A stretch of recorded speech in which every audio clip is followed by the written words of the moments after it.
Welcome to Speak Out Unfiltered. Father, we just thank you today, Lord. We thank you for your blessings upon Grenada, blessings, oh God, to all the listeners and all the contribution. We pray, Lord, that you're going to keep us in your lovely hand, for all of us, oh God, to enter into a new year. And I thank you for doing it today. In Jesus' precious name. Bringing the hot topics to you.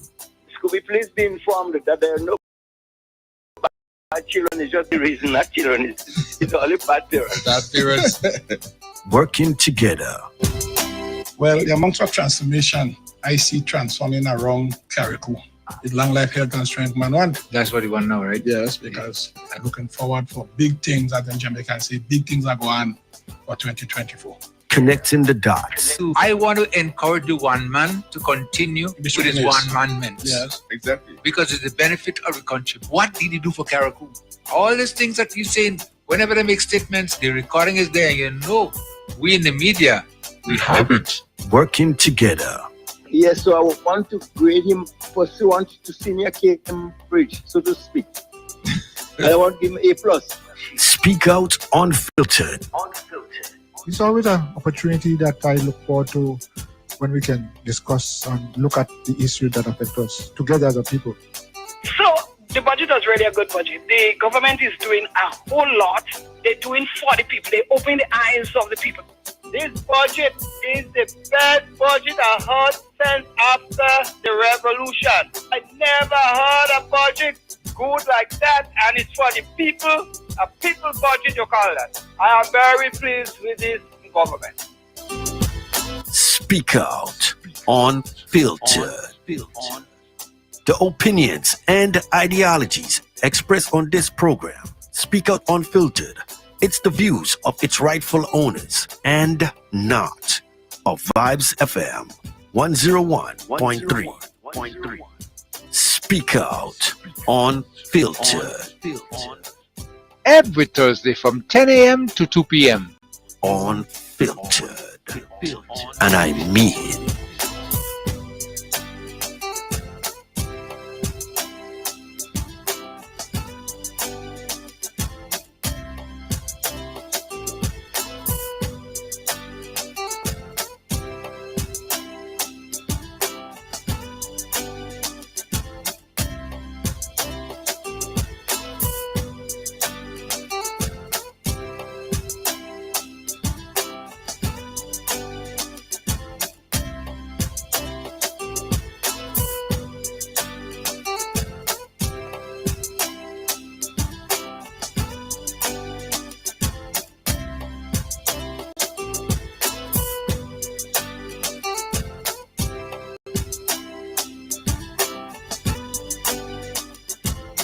And we're just going to take the music down and say good morning again to you right here on Vibes FM, and welcome to the program Speak Out on Twitter for today.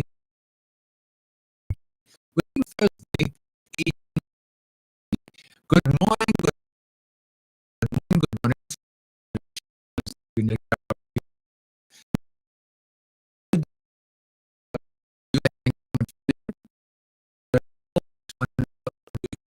On track over the last 2 weeks with the passing of Hurricane Beryl, you know, don't want to even remember him, but anyway, that's something we have to keep in mind as well too. And to remind you again that the program is interactive, you can always call us right in Vibes FM at 443, or rather not 43, because our lines are not operating. We're still not able to, the lines have not been yet repaired, so we'll be operating today mainly on our cell lines. Numbers down, the usual numbers. The area code is 1473 and it's 430101. 403.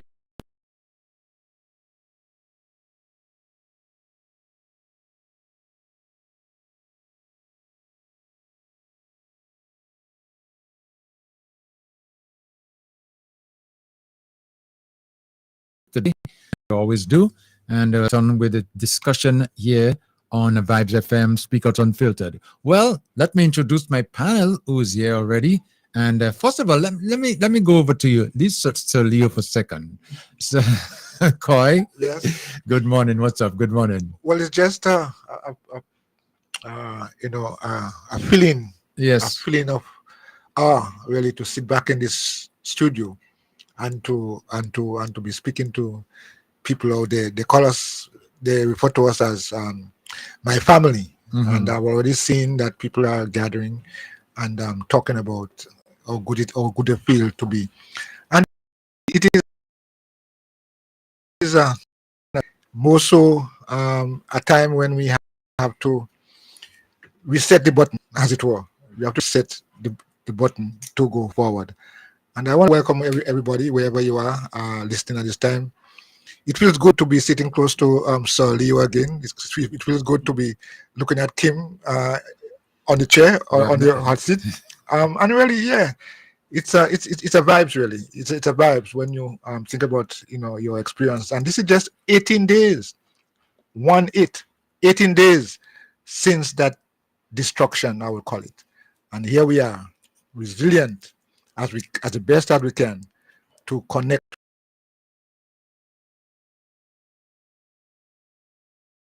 Good morning, because you give way to experience.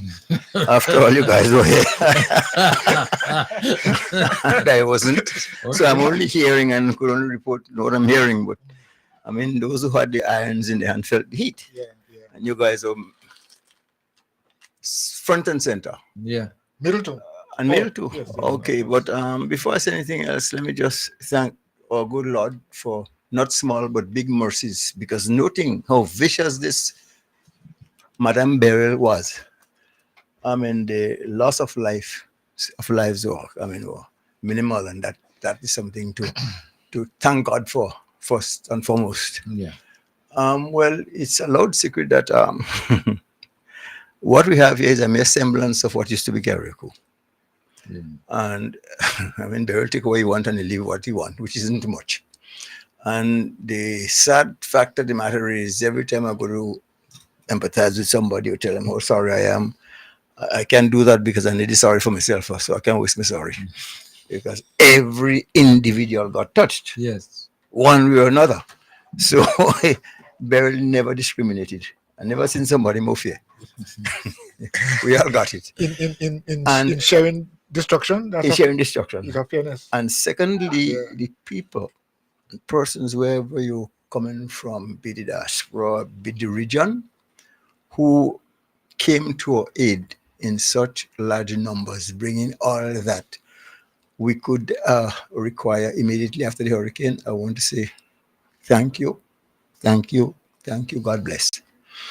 And so with that, my Redeemer, I pass the microphone to you, so you'll share your experiences with us. Well, I'm telling you, it's just something else that you don't want to remember, but still you have to keep it in mind just in case you were to have a repeat. You never know. You never know what life brings, But our experience here over the last, when Beryl passed in Carrie Kupitimantnik, is something that is just, whenever you remember it, you sort of like tremble. You sort of like go into a mode of retrospect, to just wonder, how did you go through it?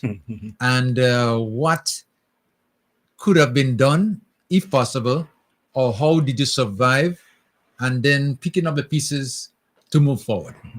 You have so many things thinking about, that sometimes, you get yourself caught up in there, just wondering, well, where are we now and how do we go forward?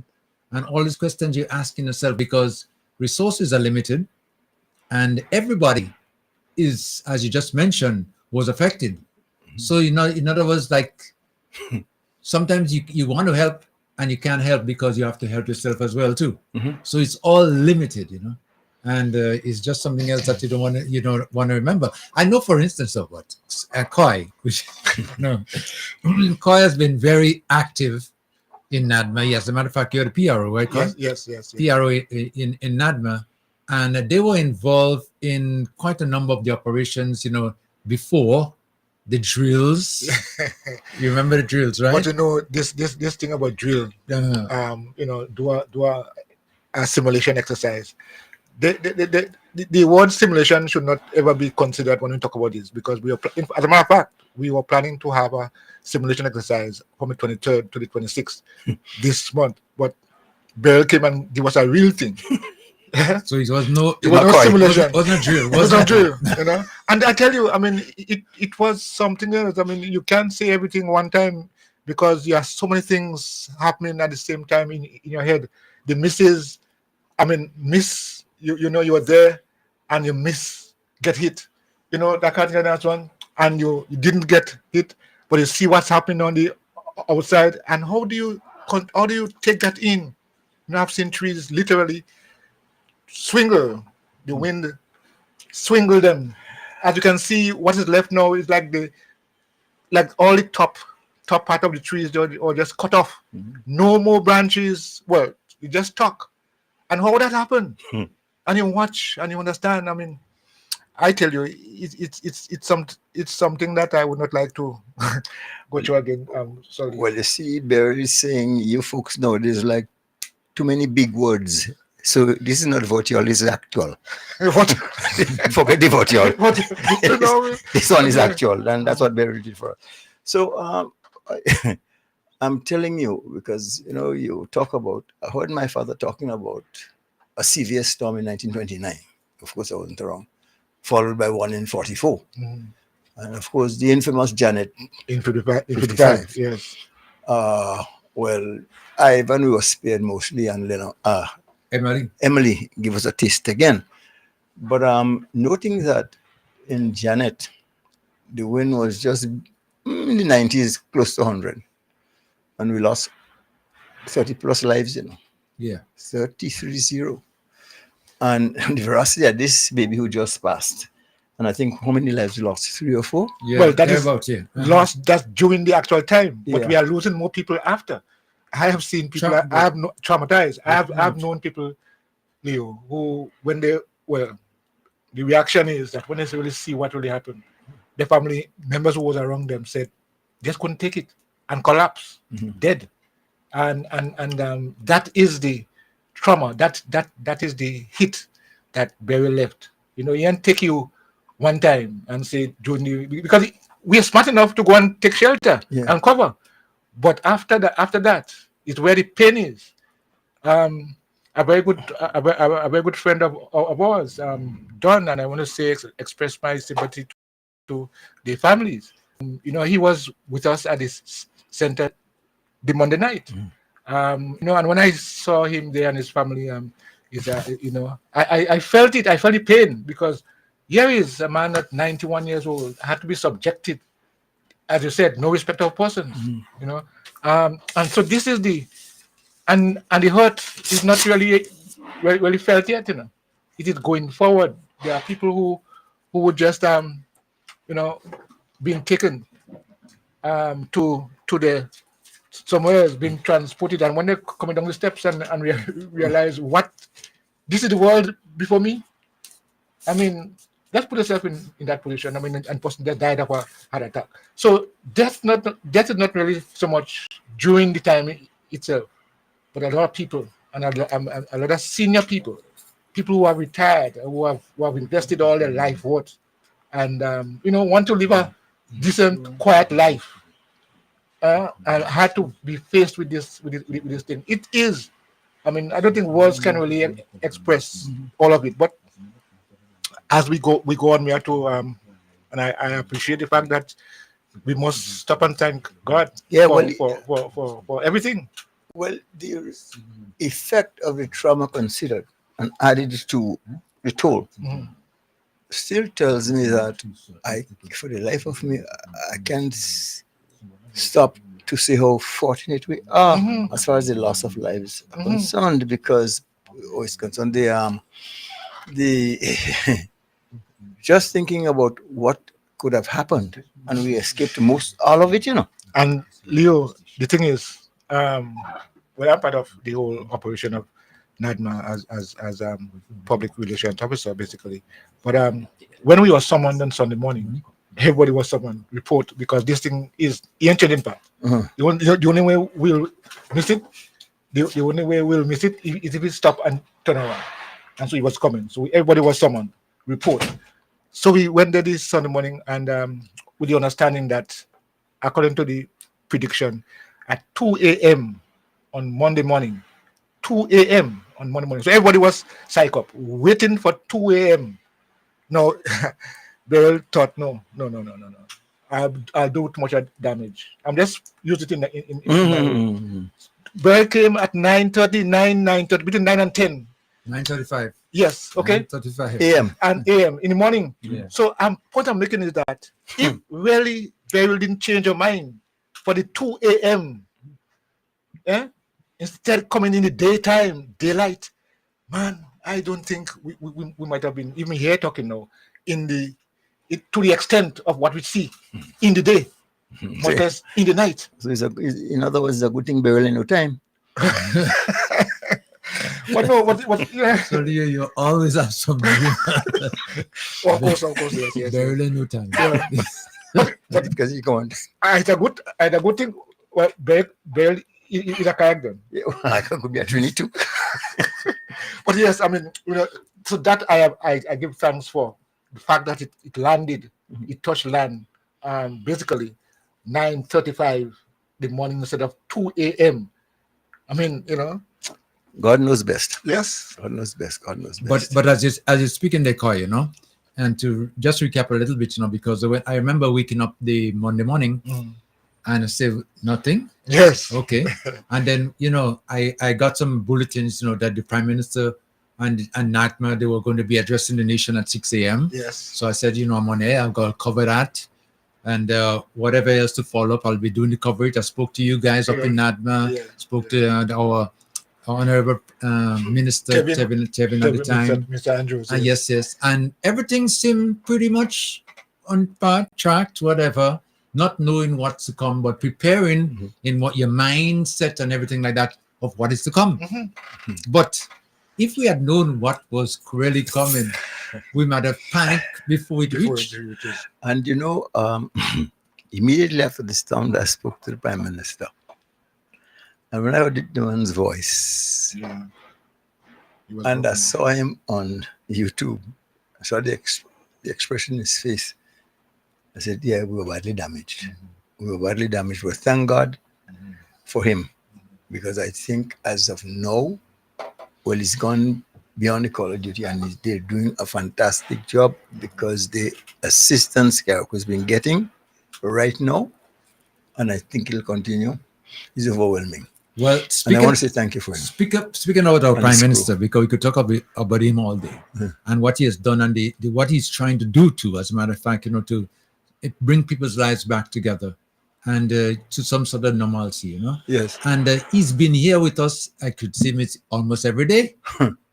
He's on the island, bringing in, his team and those who will be able to do some assessment and everything like that to see the damage in moving forward. And planning as well, too, because there's so much things that have happened, especially in Carrick and Peter Matnick, that they have to get things in motion right away.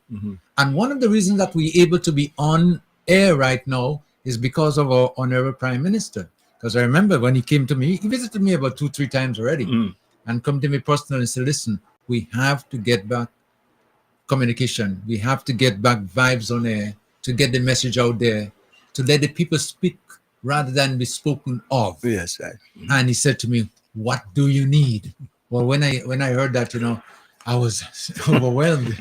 What do I need? Let me tell you what I need right now. and I outlined what we needed and everything like that. And he says, okay, don't worry about it. We're going to get back to you. You just stay focused. And whenever you get a phone call or something of the nature, please attend to it.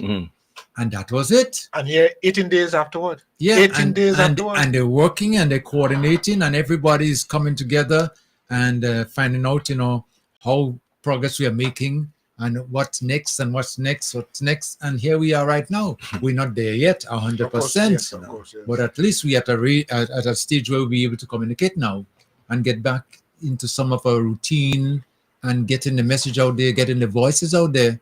And it's just amazing that how fast we're able to do it. Yeah, well, and you know that whenever someone who is not exactly from Carriacou, for that matter, even Petite Martinique, and they're showing that willingness and that effort, even me, I'm out of retirement, I'm back on the road again. Yeah. So I ought to get some WD-40 and help myself and Yes. start again, take out some of the rust, and you want to walk, because things, if somebody else is doing, you have to do too. So, boy, It's amazing. it's amazing. I think the overarching message is certainly from my own perspective to give thanks. Yeah. Give thanks, because as I said, it could have been worse. We don't know what we have missed. We don't know what we have missed, but we know what we have encountered. And when you think about that, it could have been worse. Really and truly, that could have been worse. Well, I mean, it's total chaos now. I think giving thanks for the opportunities that we have to reconnect and to say thanks to our neighbors. And I hope you will really bring neighbors together, friends who weren't friends before, come together and appreciate what we have missed. It could have been a lot worse. And I really hope that we... And my advice to Caracouans, in particular the younger ones, whenever you go by and you see someone who's come here to assist us, don't hesitate to say thanks for coming. It goes a long way, because we are in need. And when you're in need and someone comes to your rescue, that is a friend indeed. So we have to say thank you. The folks who are doing the desalination water right by the post office there, every time I go by and see them, thank you so much. And where are you based? In the hills of North Carolina, and in Carriacou. So don't spare the moment. Could never be in too much to say thanks for coming. We appreciate you helping us in the time of need. And speaking about that mobile desalination plant that you just said, were referring to there, I was basically shocked to see that we had such things available to us in times of need. Because when they came and they said, you guys want water? We could provide you some water. And they came with the bottles, already shrinked, but, they could blow them up, and fill them up. And you tasted the water, you say, wait now. But this is even sometimes better than our local drinking water. My Redeemer, Yeah. What is missing from your statement? Not available, but quickly available. Readily. Forthwith. Like they say in the medical field, start. It is. Right away. And quite a number of people taking advantage of the opportunity because we needed to. Yeah. And they did that generously. I mean, so without... but again, when you go by, when you go and full your bottle and you see the people are standing there, they're not Caracouans. They're here to help us. Yeah. Take a moment to say thanks for coming. Please do that. It's necessary. Appreciation never hurts. You show somebody that you appreciate the effort. It goes on. But I mean, you appreciate their effort, but you have to appreciate the fact that you are alive. Well, of course, it doesn't seem as though that even enter into our thoughts that, oh boy, I'm alive, and it could have been different based on the experience. It could have been different. And we still don't think that, saying thanks. I mean, and I agree with you, saying thanks to the people who come to help us. Yeah, they left the comfort of their home. Yeah, they left the comfort. I mean, I see some of them, all of them who are here to help. They bring themselves down to the level where they're sleeping among us. They ain't looking for Dunlap mattress. Yeah, and they're roughing it, in other words. Yes. And this morning I was coming down from after swimming. I see one of the gentlemen sweeping the streets, Yeah. Sweeping. So thankfulness, appreciation.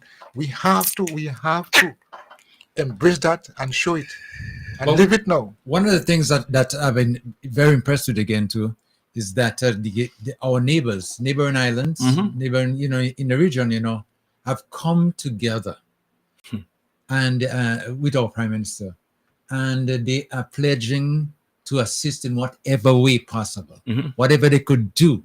And I saw some of them, maybe they didn't even know Carriacou. It might be the first time they might be visiting Carriacou. As a matter of fact, the word Carriacou and Petit Matnik now is now known to the world. Eh? Well, I'm telling you, all kind of pronunciation. Yeah, In yeah. America, carry a Carriacou. cow, some carry Swedish and carry it. Why? Yeah.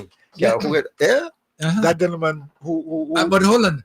What now? The Carriacou Petit Matnik is considered like a country, you know. Not an island, you know. Not the dots. Not a dot that we sometimes refer to ourselves as, you know, as compared to the land masses, yes, you know. yes. But it is a country. Yeah. And there are people that are living there, living like us, living like them, that exist, and they come in to us in times like that to assist. I was saying there that gentleman who did the first report coming out of, I think he was I think I remember seeing him at the center the Storm Chaser? Yes. Mhm. Yeah, just after the storm kind of subsided, I saw him there, and I was looking at the report he gave, and he said that 3 days ago we didn't know nothing about Carriacou, and the way we reported this whole situation, as though he lived here, he born here, he grew up here, everything here. You know what I'm saying? So Carriacou and Petit Matnik, don't let's forget them, because they too suffered immensely. You know, 3 days before he doing that report, he said he never knew anything about the word Carriacou. You know what I mean? So yeah, as I was saying, these people come through the storm. Of course, I mean, you have to chase the storm down, yeah, to be here On this time. at that time. And it was the same Monday afternoon after it stopped, you know, and things like that and so on, and they were there. So it is a moment of reflection and But now that we've spoken about the folks who've come to our assistance, and we have to be absolutely totally in all that we do or say, I must add though that I think we're lacking in some instances, especially coming from our younger folks, the ability to get together as a community and assist. There are too many Kimbo Kings. If you know what a Kimbo King is, in Carriacou. And I will submit that is probably the fruits of our labor, or the crop that we sowed some 20, 30 years ago. We're reaping a good portion of it. Yeah. Because I would like to see a little more effort on our part. And mind you, I'm saying this because I'm echoing the sentiments of some of the visitors who are assisting us. Yeah. They're not certain. But that is about, you know, for a while. And is this dependency syndrome? Oh my goodness. We spoke about it and we've seen it. Yeah, man. The replay now. Yeah. It's happening. Because what has transpired over the years, and you just mentioned 20, 30 years thereabout, is that most of the youngsters just believe that everything should be given to them, sit down, and they don't have to do nothing. And it's like the government is responsible for their existence. And that is bad. Literally. That's it. Yeah. So now we have a hurricane that sit there and they decide, well, we're going to get help. They're going to bring this for us. They're going to do this for us, whatever. No, you know, they're going to do it, you know. I think there's a different way to what to be said. They have to bring it for me. Yes, so their responsibility. Yeah, they have to bring and it for me. Yeah. And what all you giving me? What all you doing for me? Yeah. They had to bring it for me. Well, I wondered if that statement or that those thoughts came out of trauma, because a lot of people wake up yet. Not trauma. Not trauma. Don't sugarcoat it. Yes, don't leave trauma alone. Don't blame trauma for this one. No. This is the way that's been going on. This is the way they were groomed. We spoke about the farm. You remember we use words like that? You know? Growing and festering, and we have the kind of a lecturing that's fertilizing this mentality, you know. Yes. So the crop we're getting now, that's what it came from. Yeah. That was planted a few years ago. It was. Chicken coming home to roost now. And it is very sad. So people are coming here to assist you. you they want you to assist them, they come to assist you. So I mean, roll up our sleeves. We have to roll up our sleeves and do better. I'm saying this, and sometimes, quite frankly, I'm a little embarrassed. Well, Get a yeah. sentiment come from people, but the people are being real. Yeah, no, because they've seen it. They've seen it all again. That's it, you know. And some of them, they send them fellas, they only sit down, they fall in the leg. Yeah. So, no, man. We have to do better than that. So, I tell you, I can't. But as you will see, our Prime Minister is leading by example. Yep. And he's out there now. And I believe over time, it will change. To take some time, but it will change. It have to change. There's no if about it. Because people have to understand that they have a responsibility to take care of themselves, not government taking care of you. And this way now, you have to go out there and do what you have to do in your interests, rather than sit down and wait for a plate of food to be handed to you. But the sad thing is that is prevalent among the very young ones, you know. So, and by the rule of thumb, say they have a longer time to live than me. So yeah, that mentality is likely to be for a long time. A long time. So, saying that's why you see sometimes if you have to even think about bringing about a change, you have to look for people who are pregnant and stop them right there. And stop this one. Hold on, because that one is likely to add towards the chaos. Yeah, because to me, it's not the man they adopted. Yeah. I mean, it is something that we really. I mean, we've been preaching that. I'll use the word preach. We've been preaching that on this program about the importance of helping yourself. We've been preaching about the fact of being responsible. Take responsibility for your actions. Know what you are doing, not just think about no. We've been saying it a long time. I will continue to say it. And it's so sad that the people who are now experiencing what they're experiencing probably didn't used to listen to us. They feel, what are old people they're saying? You know, they do their time already. And that, no, I'm saying because it is true that the mentality has to be changed. Somebody said to me very recently that not only the roofs on the houses that gone in, but the roof that we have on our body is also gone, and that has to be fixed.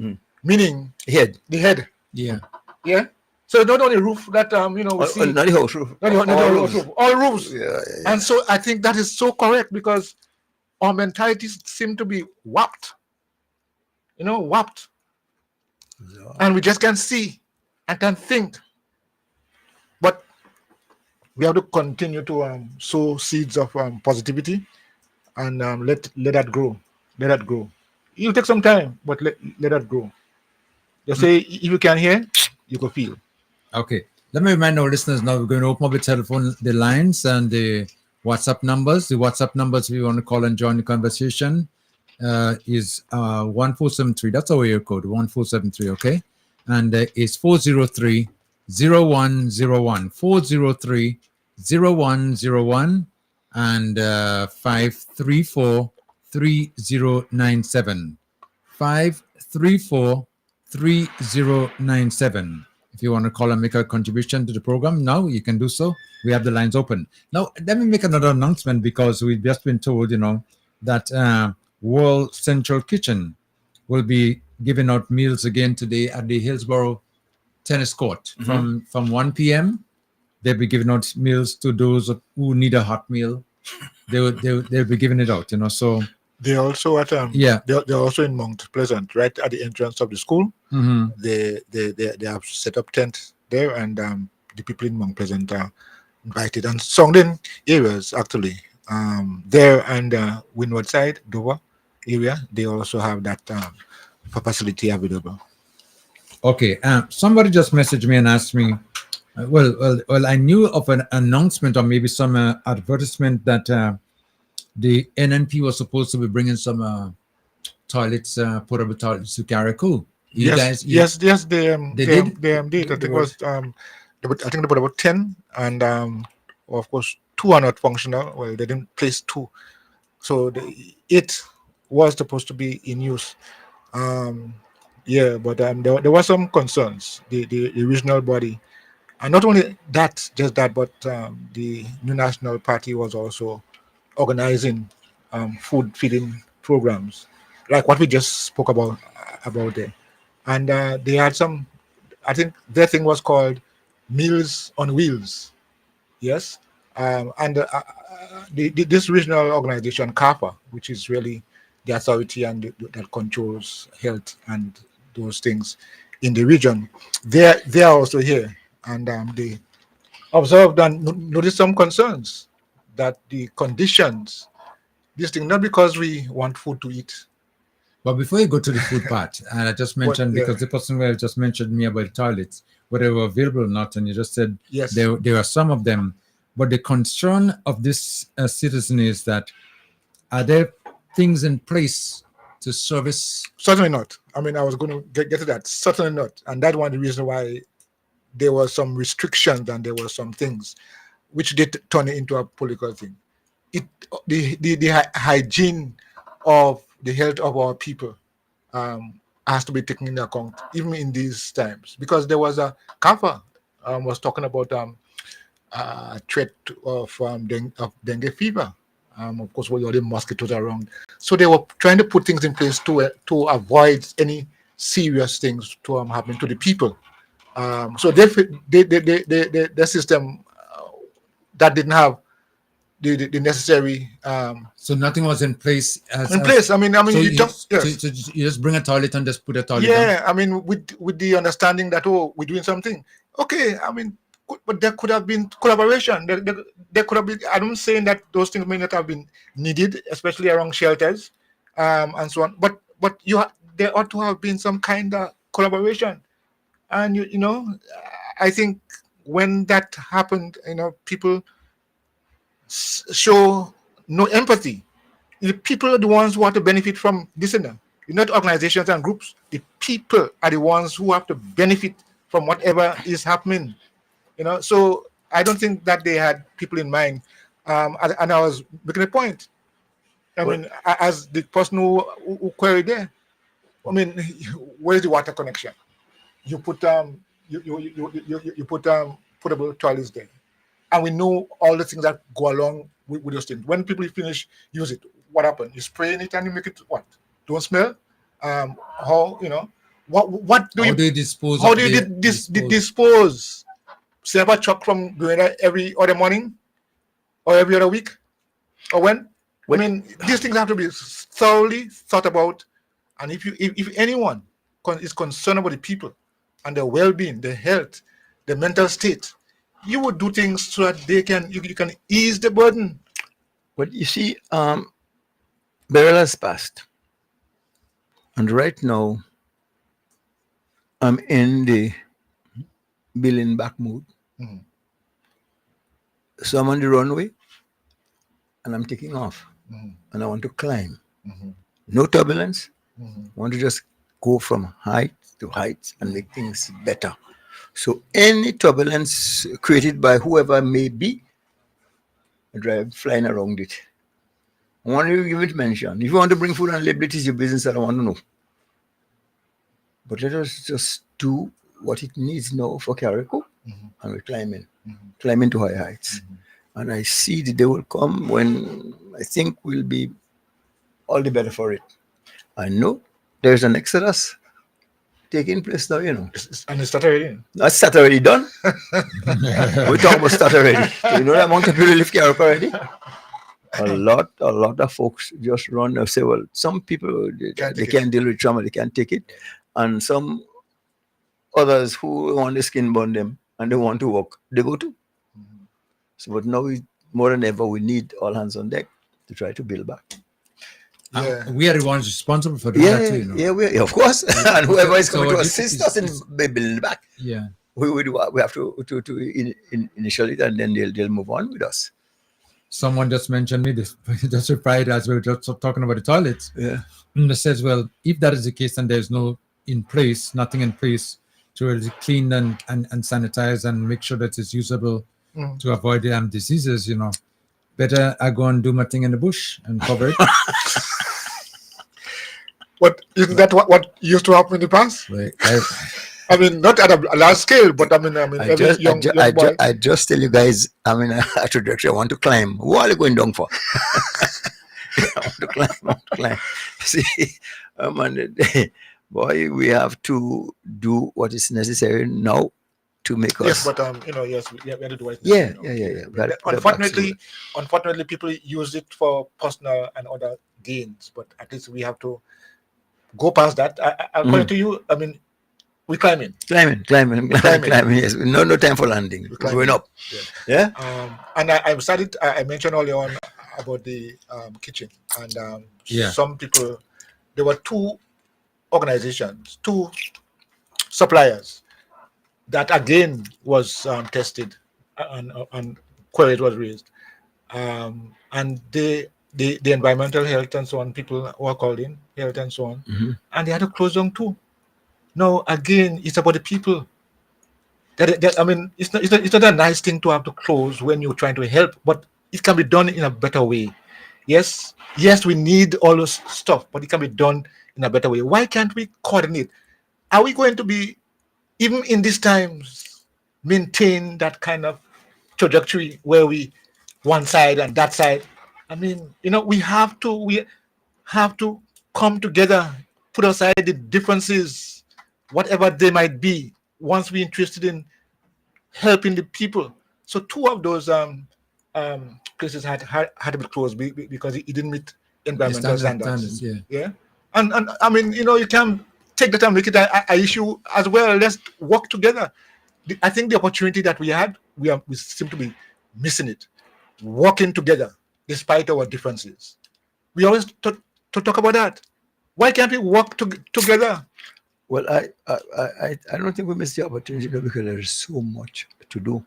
I'm hoping against hope that all and sundry will come to their senses and realize that we're on board this ship together and we're trying to float the ship. Yeah, but when you see you have this sort of a politics that's so deep with routine inside of there, nip it in the bud. Well, ignore it, throw it away. I was told, I didn't see it, but I was told that some of the meals, you just mentioned about Meals on Wheels, whatever. Yes, Meals on Wheels. Who organized that, right? Yeah, that's the in fact, it was three suppliers. One was cleared because standard again, and two was asked to close down. Okay, but I'm speaking about now the rumor, or maybe you might be able to verify that there were some meals that were given out to the public from the opposition, which is the NNP, right? And the meals were labeled with the logo and party symbols or whatever on it. I mean, is that true? I didn't see those labels. I didn't see. I Those know labels. in the COVID-19 time. Yeah. That was done. Well, I mean, I would have done it anyway. But I don't think they would ever try to repeat something of the You don't nature. think? Yeah, but You don't think?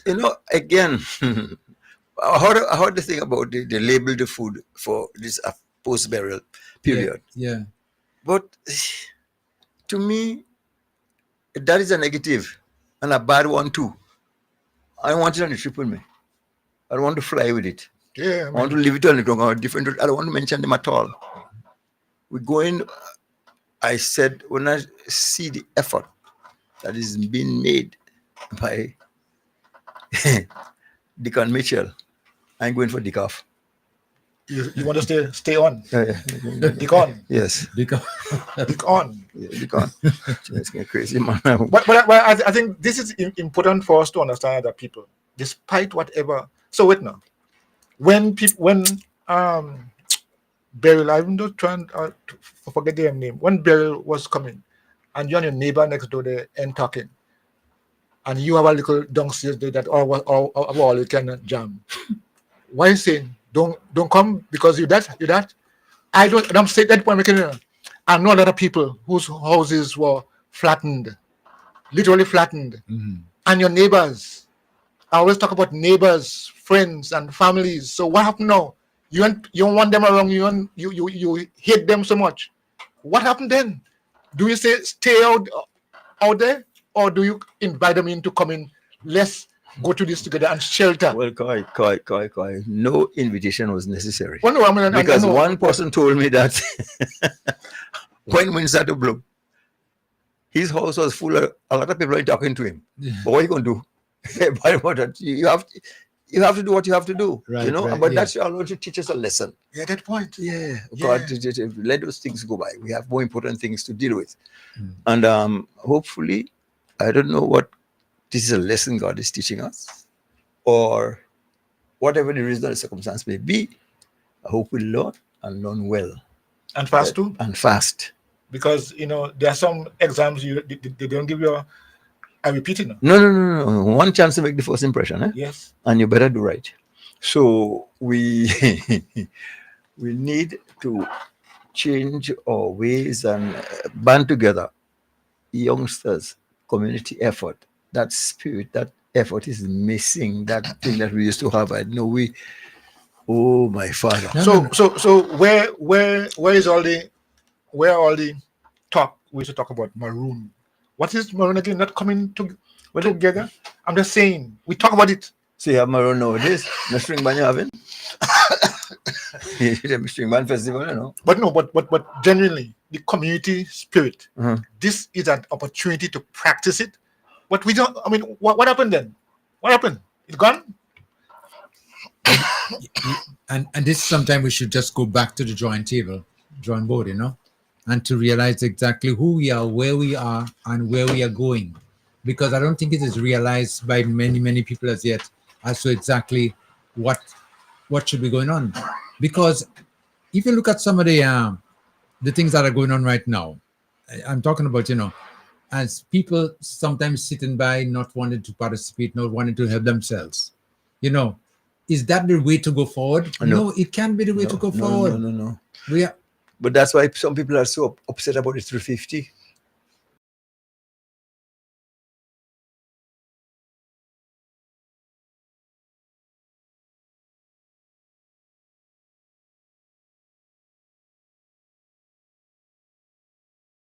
Make a little effort yourself. You could triple that. What 10 triple? times, 10 times, 50 times. Yeah, so we ain't getting a chance to try on our own. My goodness, get up in the morning at 6 o'clock. What right of you to be in bed 9 o'clock and you're turning it? You're crazy or what? But let's be hopeful. Mhm. Let's be hopeful that this would teach us lessons, not a lesson, but lessons about life. You understand? Yeah. But something I think we need to observe and maybe try to see if we could do a little bit better. Although when you look at the strength of Beryl basically would knock anything out of its path. But at least you would make an effort to see if you could, in rebuilding, take some necessary precautions. precautions Yeah. in rebuilding. Well, I mean that we have to enforce the law now. I mean, you know, you're building the Building codes and standards. there are codes and standards. I mean, you might object and say, "Well, it's my house. I want to do what I want," but your house can cause a whole village to collapse because your house can be a missile if it's not done properly. And although others may have had and kept to the code, your house, if it's not done right, so there have to be some standards, mandatory, in building, and that's why I'm seeing that the government is really talking about building again, not just repairing stuff. No. Not giving you a board apply to put on that side because that side gone. Building, rebuilding, and it has to be done under standards. It'll take a while. There will be objections, but it is in the best interest.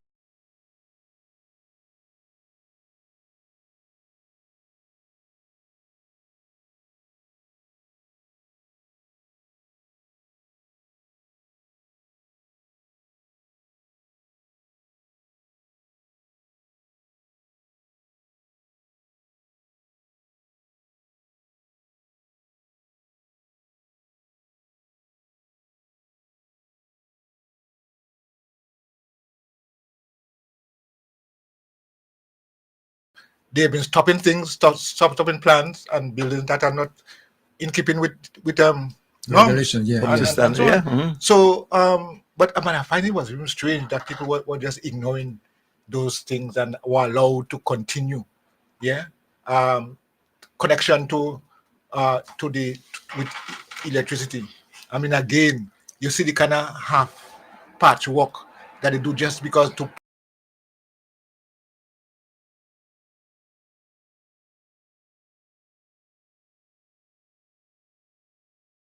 work with about chance opportunity. We know have a chance opportunity. I mean, not only us, you know, if you see what happening in Ireland and Canada and Mustic Islands and Well, Gateway, the hurricane passed right through the Grenadines. the Grenadines, you want a Grenadines thing? Yeah. Grenadines thing. Basically between top of Grenada, Yeah. St. Vincent, and the south of yeah, St. Vincent. and yes, So we find ourselves in the middle there. right here. That's it, you know. And Beryl had no mercy. There were yachts and boats come ashore. Yeah, when you look and see what happened, instead of sailing out on the sea, they came ashore. The sea inland, and that was very frightening to see some of those sites, you know, to see what has transpired. But I believe that we have learned a message about hurricanes that we've been maybe reading about, but not experiencing the real thing. And this is one of those I think is going to go down in history among those who witness it. And maybe they would be able to pass the information on to younger ones coming that whenever there's hurricanes, you need to be cautious, take necessary precaution.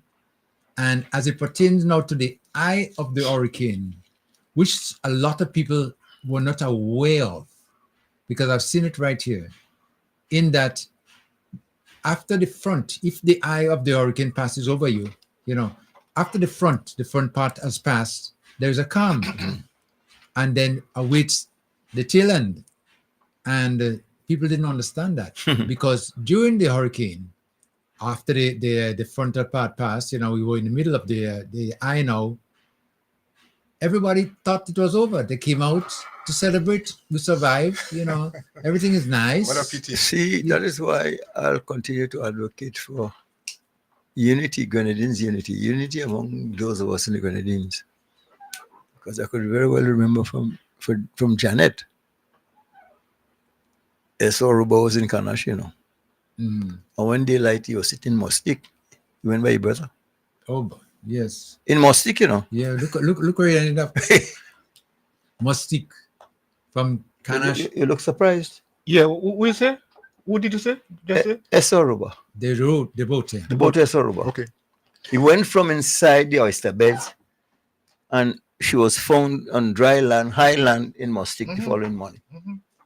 I mean, these things are miraculous. I guess they put myself in one people. Once. I go by my friend. So, Grenadines unity, man, leave us alone. You know, the reason why I look at you that I didn't clearly hear what they said. But what is in my mind now is that when we had Ivan in 2004, the prime minister at the time was on a battleship taking cover.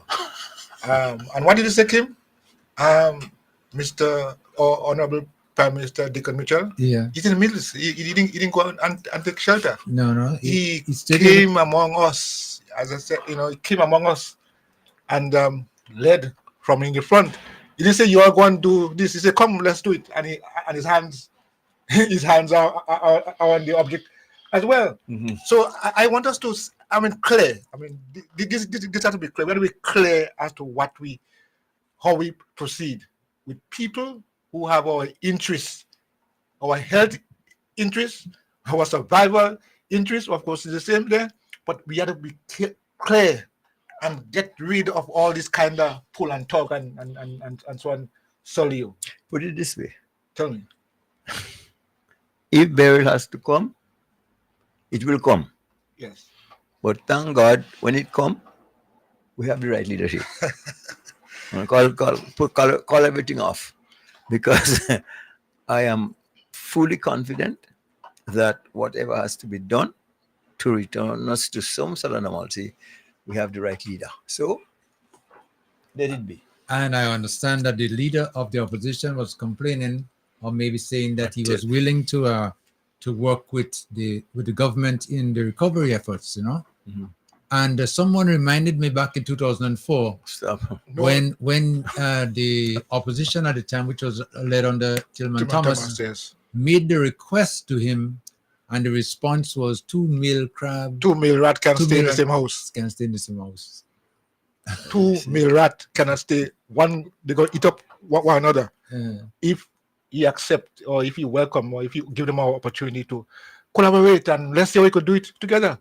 And what happened now? What happened now? What's it happened? You see, we must remember, and don't just and let's be emotional. What's happened now? We needed more hands on deck.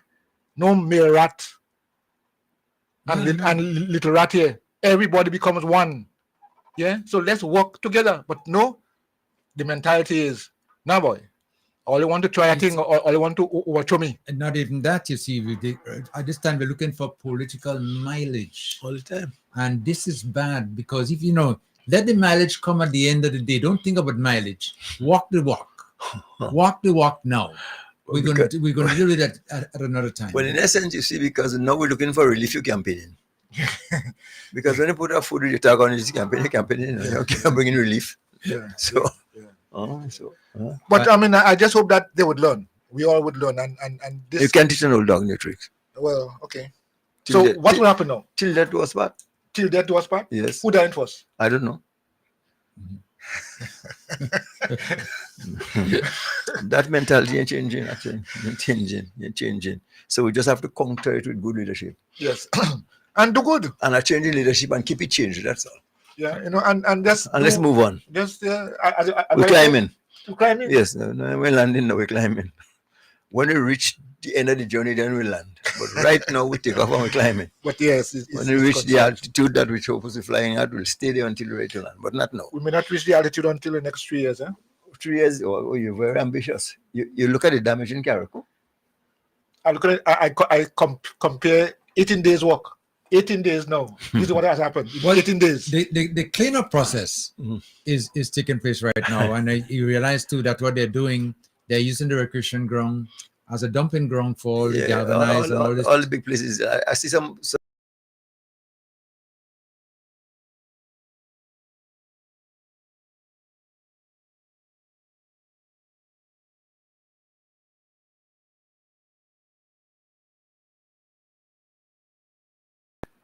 what in the surrounding areas they gather there. Mm-hmm. So yeah, I mean let's work together, put our hands to the wheel and our minds to unity. But one of the things what impressed me, I want to go back on this because I saw it happening in front of me, is that our Prime Minister and his team, they were basically in the town of Hillsborough, I see that for sure, going around to the different business places and the institution, those people who provide services, to speak with them one-on-one, to encourage them that help is on the way. Let's stay focused. We are not in this alone. We are with you. And those kind of comforting words means a lot. It really, really, really means a lot. Because you see them on the ground coming around too and trying to assess, look at your damage, trying to do some reports, because they have to go back to the drawing board to know exactly, well, what can we do to help with the recovery process? Let it take place faster. And I've never seen this happen before. This is the first time we have hurricanes before, of course. But I've never seen any team on the ground so quick and so ready to get information so that you could be assisted if you do need. But not only time, the amount. Yeah. The amount, because I will argue that nobody in Carriacou will tell me they didn't get food. If they didn't get this because they didn't want. They want, but I know there was a lot of supplies being distributed here. Yeah. And not only actual cooked food, but dry goods and so on and so forth. So I think at this point in time, we're properly served as far as those things are concerned. What we need to do is to get up and join with the folks that are coming and show appreciation and gratitude and put our shoulders to the wheel and start building back. We have to, you can't just come and take up the food that they give you and go home. Yeah. And while you have it in your hand going, you complaining. You have food in your hand and you're saying, boy, them people then good. You have food in your hand, cooked already. You're not trying to go one cooking. And you still have the heart and the gall to curse and say talk bad about Well- what is happening. Well- How do you stop it? Yeah, but one of the things that I see again happening, and I think, it needs to be addressed, whereby the opposition, because, we polarize here, taking the opportunity now to just criticize, to make noise, unnecessary noise, Well, for whatever mileage, if they think they will get mileage. Or whatever. That is bad. Unfortunate as it is, Kim, expect it, because you know who you're dealing with. That's been the modus operandi from day one. So that's not going to change. And I'm telling you, at this stage, it's still dead to a spot. We just have to counter it with proper leadership. That's all. We just have to counter that with proper leadership and give them less attention. Let's move on. I know, well, our goodly Prime Minister will be here tomorrow. Yeah. It's okay? Yeah. Well, we can to deal with the business community for the most part. Yes. Assess and what is the way forward. Yeah.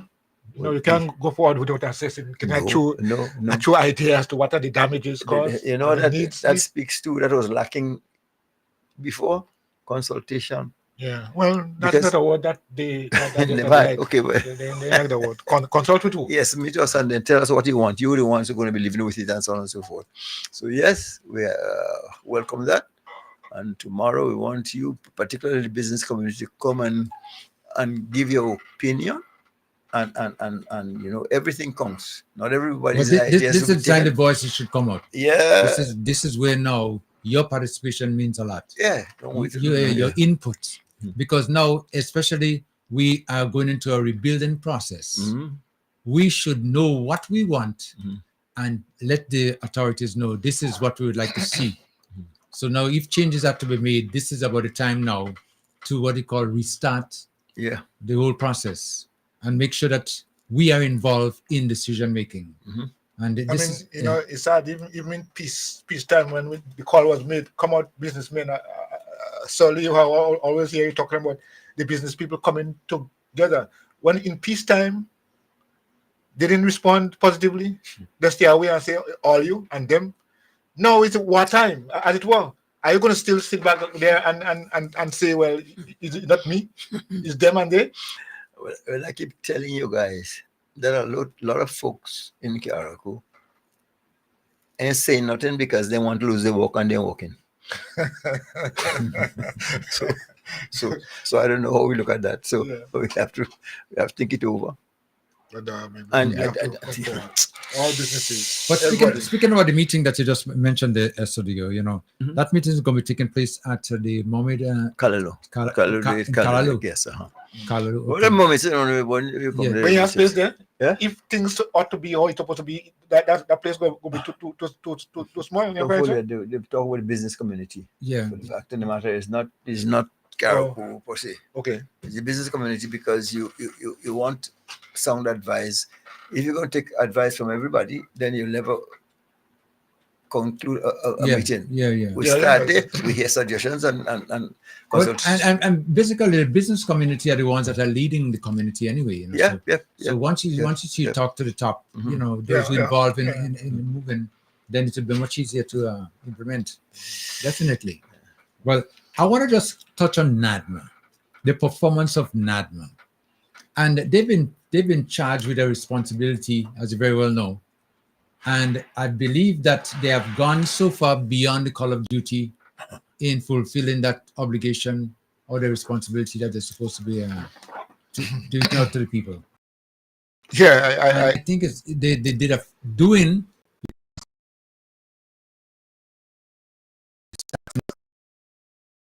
Stage you should even say, and they're getting quite a number of people volunteering, but the volunteering is sort of, let me see, what word I should use. Partisan, maybe. You realize that certain people ain't going. Well, in assisting. The management of this disaster. It's Karaku balance for that. It depends on them. Yeah. Because if help is coming to you and you want to politicize that too, it's up to you, depend on you. Yeah. So I can't worry about that. You know, sometime I don't know which is going to come sooner, the inevitable or they learn something. I wish the latter. They learn something. Mm. But Kim, you're so right. Even through those organizations and institutions that are set up,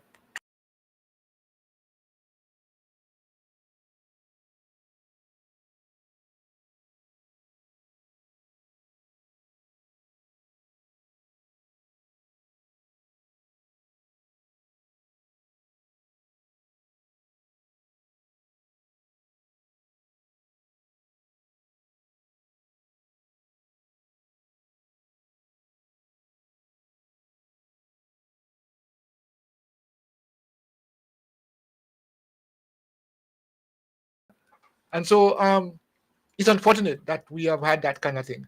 But I think time, it's okay to change to change the attitude now, and let's work together. More hands make them work lighter. And as I say, it's really unfortunate. I mean, there's no kind of partisan thing. The rice and the sugar and the flour and the ramen and all those things that are given out, tarpaulin and so on and so forth. Yeah, no color in that. This based on need. But of course, some people would want to say, "Oh, yes, because But as I say, it's unfortunate that we have that attitude. And NADMA has been trying its best to do all the best we can, given the limited resources and experience. This is the first time.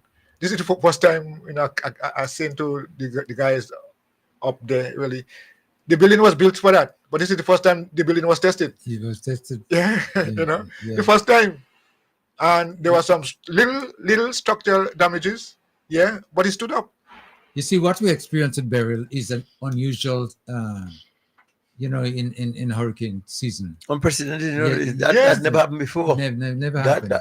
We prepare You ourselves. hear the mileage? Yeah, because like I was saying even in the beginning, when we hear about hurricanes, we're preparing, and you're looking for category 1 or 2, as they sometimes label them, Yeah. winds 100 miles per hour. You're walking through that sometimes. Mhm.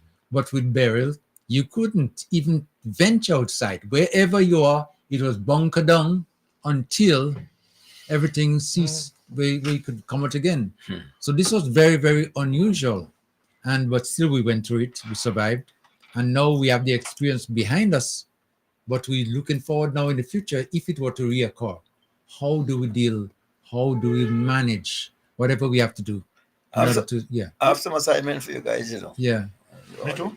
Yeah, man, because With them. only very vocal about who should and what. I want a master plan for Hillsborough. Because not everything Beryl do. I disagree, But you did some good. There's some structures in town.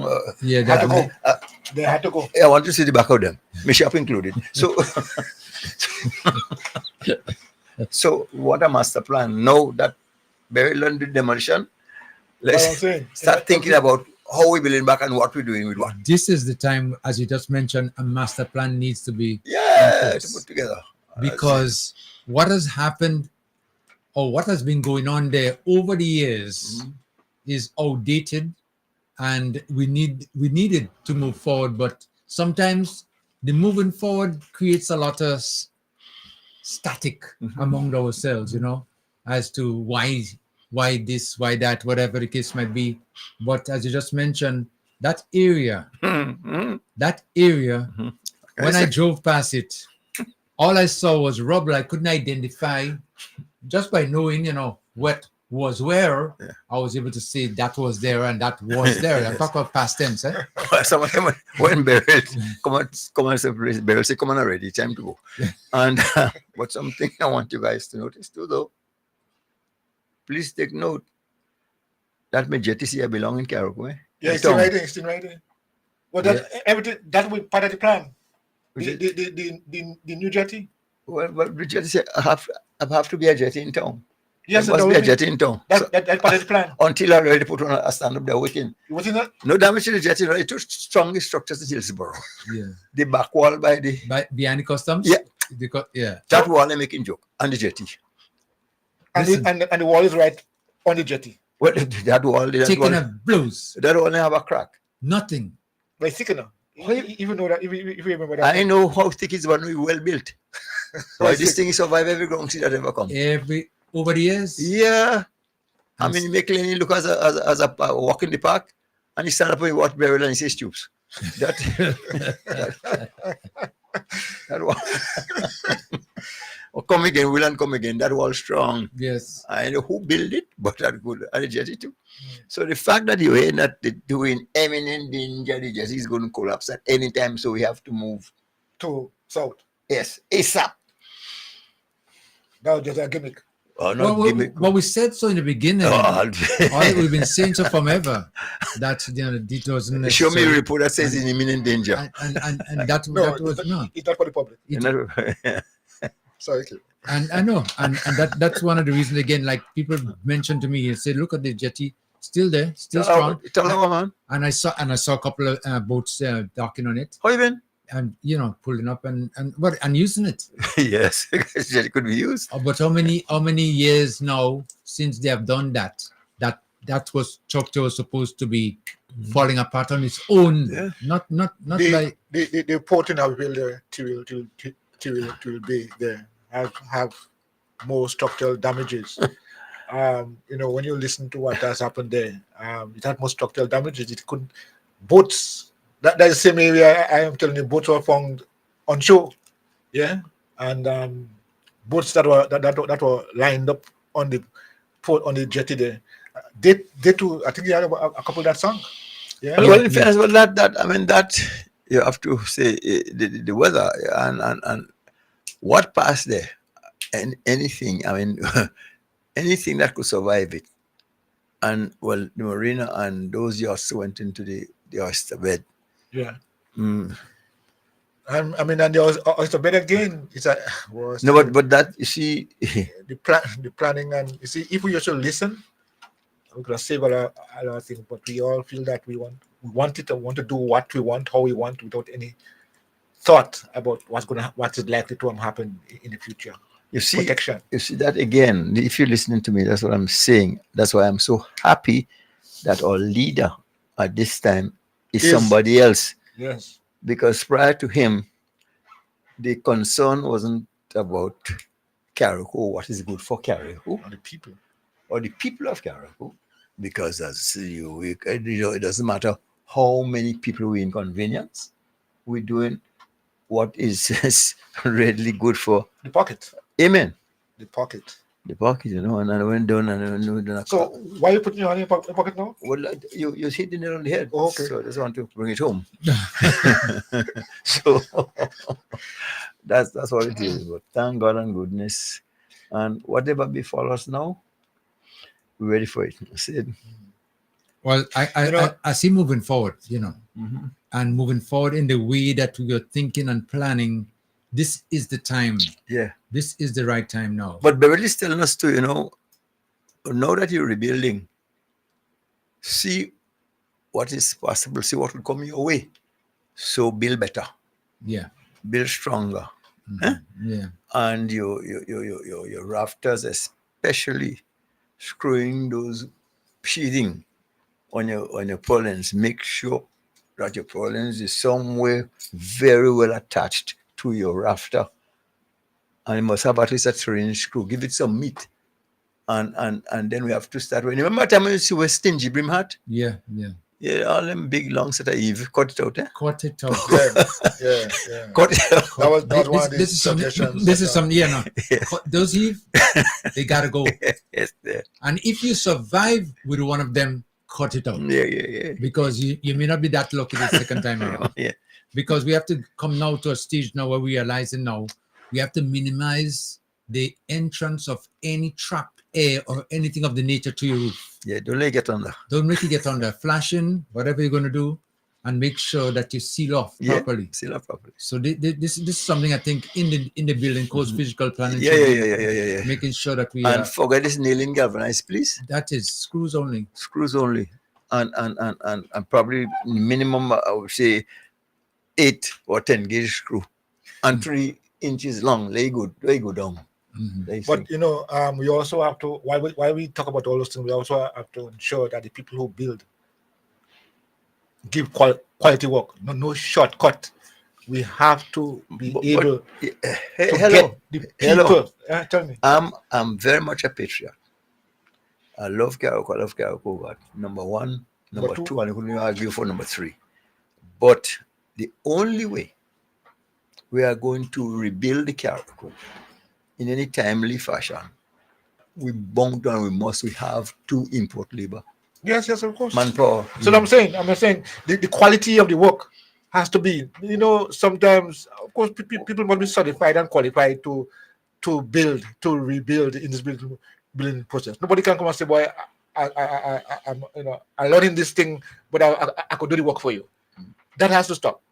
The people who are building has to be certified and qualified to ensure quality work. I mean, yes, your cousin, uncle, neighbor, niece, nephew, and you say, give him the work, but he's not qualified. And so you find yourself again in the same situation when the wind come because they're not qualified and certified. Before the wind reach your house, it fall down. But I'm telling you, the main effect,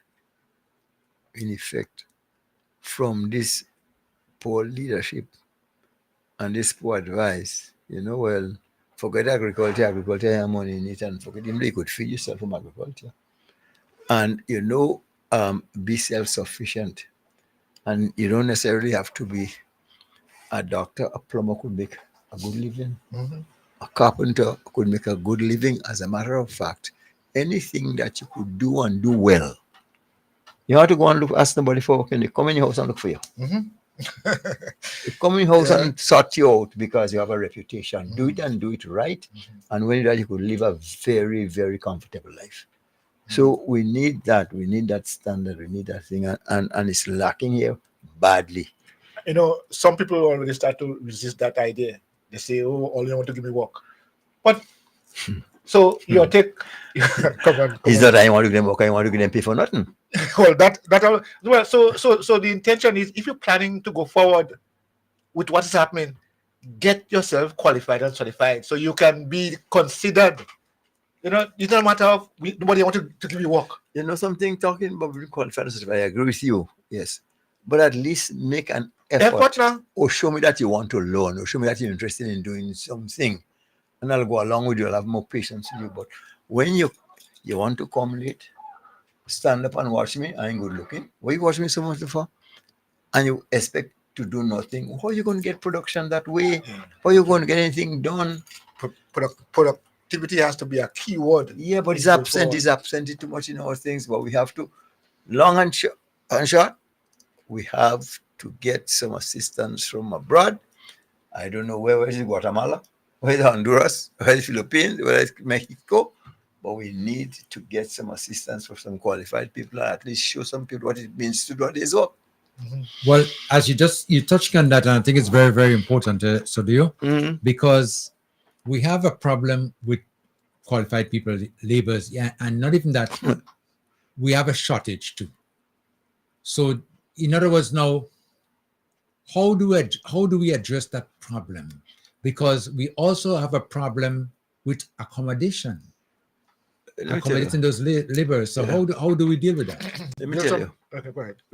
There'll be enough temporary buildings being built for people who are serious about working. They don't always want, like you say, want Dunlop mattress, They'll come if the pay is good and to for the skill, they'll come. I'm advocating. It's in South America. Boy, the guys from Guatemala, I tell you what, I don't know what they're doing down there, but they're working as though there is no tomorrow. But not only working, when they produce something from the showcase. Yeah.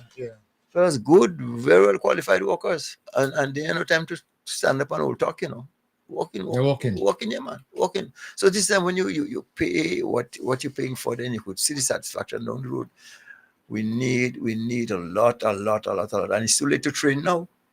There's some guys who probably will get on the job training moving forward now. And if we have some competent people from abroad, if they're willing, they'll be able to learn something. But we're badly off. You know, we're getting the cap and gong for what we're doing. We can graduate. Gentlemen, this is somebody said earlier on. I think it's while the program was on, or even before we came on. This is just the beginning.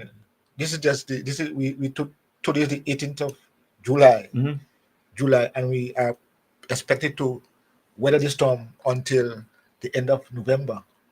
Now, I've been saying to all of us, this is the learning experience. So if anything comes again, we know what we ought to do and what we ought not to do. So this is the preparation stage. I mean, the preparation was hard. It's hard. I mean, people cried, So, but nonetheless, let's learn the lessons because this is not over yet. They told us, according to prediction, that this year's hurricane season is going to be extraordinary. It would not be the same as past. And if this is the first one that we are introduced to, well, God help us. Well, at least the one thing I will tell you, whoever predicted that is Kimes than Diablo. Because it did come. Well, yes, so that has all we taken into consideration. Yes, we want to build back, but let's not build Russian paper shack because again we have to do it right. But let me. I've been speaking to quite a number of persons. One of the biggest challenges I think we have right now is that the long-term effects of Beryl has not yet started. Yeah. No. And that could be a big issue in our lives, because right now, like what is said to me is that some friends came over by them and they accommodated them in the space, whatever, and they with them and everything like that. Listen to talk, okay? And they didn't mind. They want to be, a nice host, and accommodate them. Neighbors, friends, and so on. Yes. But I say, but came 1 day, the day, 2 days, 3 days, 4 days, 5 days, they're still there, and they're eating like crazy. And then my usual place, the way I keep my place tidy is not tidy anymore. Yeah. How long they will be here for when they go in? Stay welcome. Stay welcome. So in other words, what I'm saying is that you try to assist in whatever way you can. Yeah, but it's temporary. But it's temporary. It can be and this is a long haul. So how do we go further from there? That is one of the issues. Yeah. We have to move forward. We have to correct the problem. And how long it's going to take to get back to that? So these people now who are in temporary, like getting some assistance, it's not going to over tomorrow. No. I mean, there are a lot of places. No, listen to this. Government has approved about 7, 8 shelters because they have to make sure that it's structurally sound and so on. They have approved that. And we have been saying, these are the shelters we can go. But what has happened? They might be doubled what we call pop-up shelters. Your neighbor might come, your people in the area might come. You have people who have 20 and 30 people in their house. That wasn't an original shelter, but because they are still there, you have to feed them. You have to give them stuff. You know what I mean? You have to make sure that they have the necessary things. How long can this go on for? It can go on forever, as what Kim is saying. So the challenges are there, are great, and we have to be able to manage it well. Places where we consider to be shelters that for long before the first wind. Yeah. So and neighbors being kind and friendly and supportive and so on. People gone there, but they have to look for the exit plan. See, but sometimes, Kim, you really can blame persons, because I don't know, but it has to be a different time, different schooling. Because if I come to your house, my first observation is how you living, how you keep your place. Right. And if I have to be there to confirm, what's the problem? If you walk inside a place and you see somebody place alone, that should tell you something, open your eyes right away. And you better be able to confirm or go back outside. So when somebody come, you do them a favor, then you You're kind enough to give them some food. They did a dish on the table. Who? You mad? So that was shot in this day. You guys, you mentioned a while ago about skills, Mm. availability in Carriacou, and how well we are prepared, to help ourselves and maybe, help others. Right. And this is something that our Prime Minister has been speaking about that has been absent in our youth, in developing our youth. Loud secret. We have not paid attention to that. So you say instead of introducing the Bush Nanimani vocational school, That's what we should have that been. what should do. I can love this guy anymore. Educate yourself, and it doesn't necessarily have to be the 3 hours, No. Just empower your finger if you want to be a good carpenter, be that. Yes. So, and we need that in the world, and you can make a comfortable living. You could be well respected in society. You don't have to be like my brother say, a doctor or a lawyer. You could be, Mm.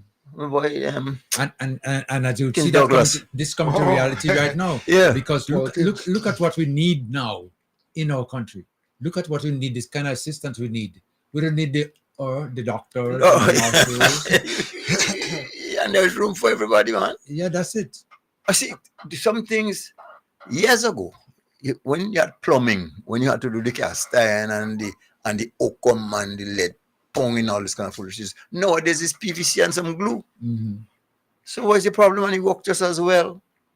Get into it, learn something, just understand how water flow and how you pipe something and you plumbing. And it doesn't take long. Apply yourself, learn something. Every day looking sometime, who shot on electrician, who shot on plumbing, and these guys and themselves started drinking rum. Mm-hmm. What are you drinking? Yeah. Rum. I know it's not milk. You know what it's not? Yeah, no, it's not. I can't tell you what you're drinking, but I know it's not milk. I ain't gonna want to lie to me. That's it. And that is something that needs to be addressed.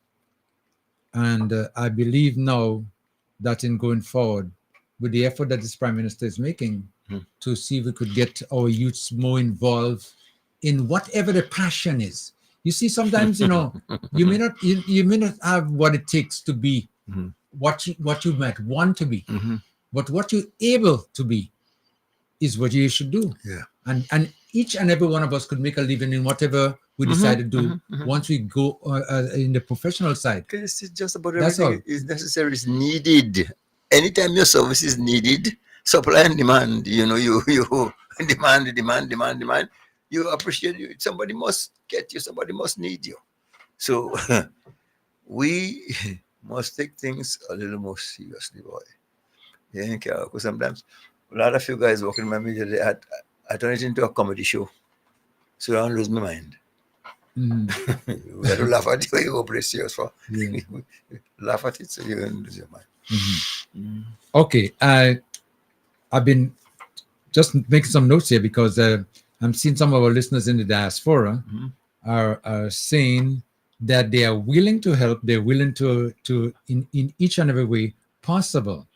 Now, speaking about the assistance that's coming from the diaspora, it's really, really encouraging to know that our brothers and sisters out there are with us 100%. It has always been.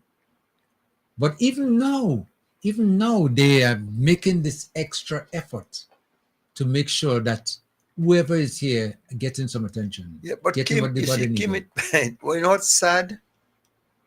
Anytime there's adversity, diaspora come to your aid. People who are working abroad will send you, your remittances are always there. However, a lot of people who benefit from those remittances, the minute you come here and try to do something, they try to stiff you. Why is it that we can't have that vision, that we can have that common sense and to understand, hey, those are the same persons who helped me. So why you must try to fleece them? I tell you, long time ago, I was told that we have one price for local, another price for foreign. Yeah. Why? How? Oh, you want people for Christ's sake? Because when we see a foreigner, we see money. We see a human being. We see money.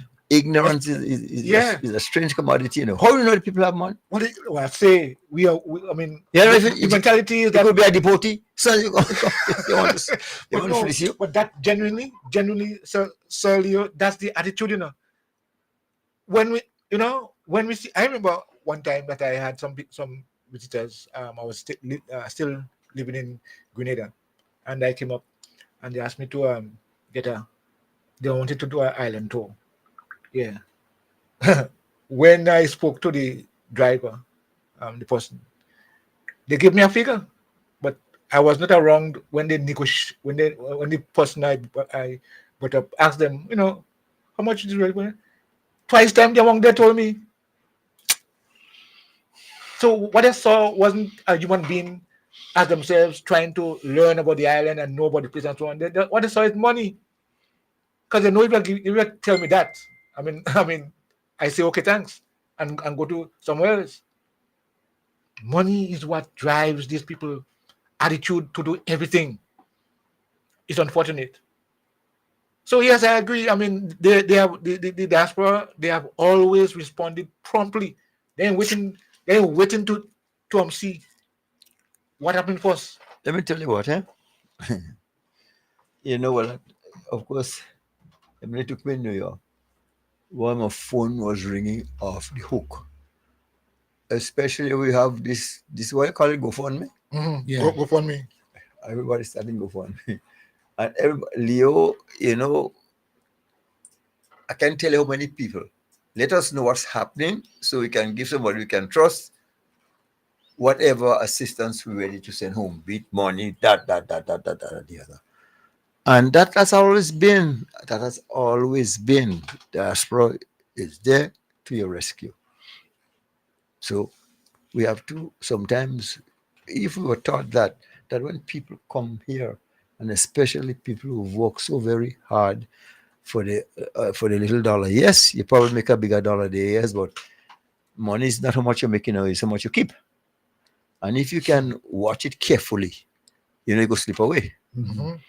And I tell you, monies that you earn in America in the month of February, you will earn it. Definitely. The degree is so good. Yeah. That's why I call it cold cash. Yes, cold cash. Cold cash, it ain't come easy. And people, sometimes I said, I tell everybody I want it to last long. But I want a snow falling Caribou. Unless a snow? Yes, unless some wind blow. Some people understand because trying to explain, unless you feel the hawk yourself, you can get it because these people work hard for the body. So why you want to fleece them for you think it's so? I don't understand. Yeah, no, the experience. If you go through the experience, then you know what it's like. You'll be a little bit more understanding as to what you should do, because it's not easy. But sometimes that figure is a pie in the sky, and they could just take it anytime and just do whatever they want to do. Kim, I tell you, when I just went to America, I got the late year. And the following year, so walking 79th Street. That morning, we go in there, but it's minus zero. Everything frozen. But you're trembling as a leaf. And when you get to the job site, here's Sammy Kwashi. But this morning, Juve morning, I almost cry. To notice what you're going on and thinking back on Miss Juve morning this morning. People having fun. And what you're experiencing. Life ain't all that easy. So people appreciate when somebody sends you something, say thank you. And when they those who send you something, when they come in, you don't have to give them back money, but give them a lime. Bring them up, pass with some lime. Give them a sugar, upload something so you go a long way. That's appreciation. Yes, and give them what.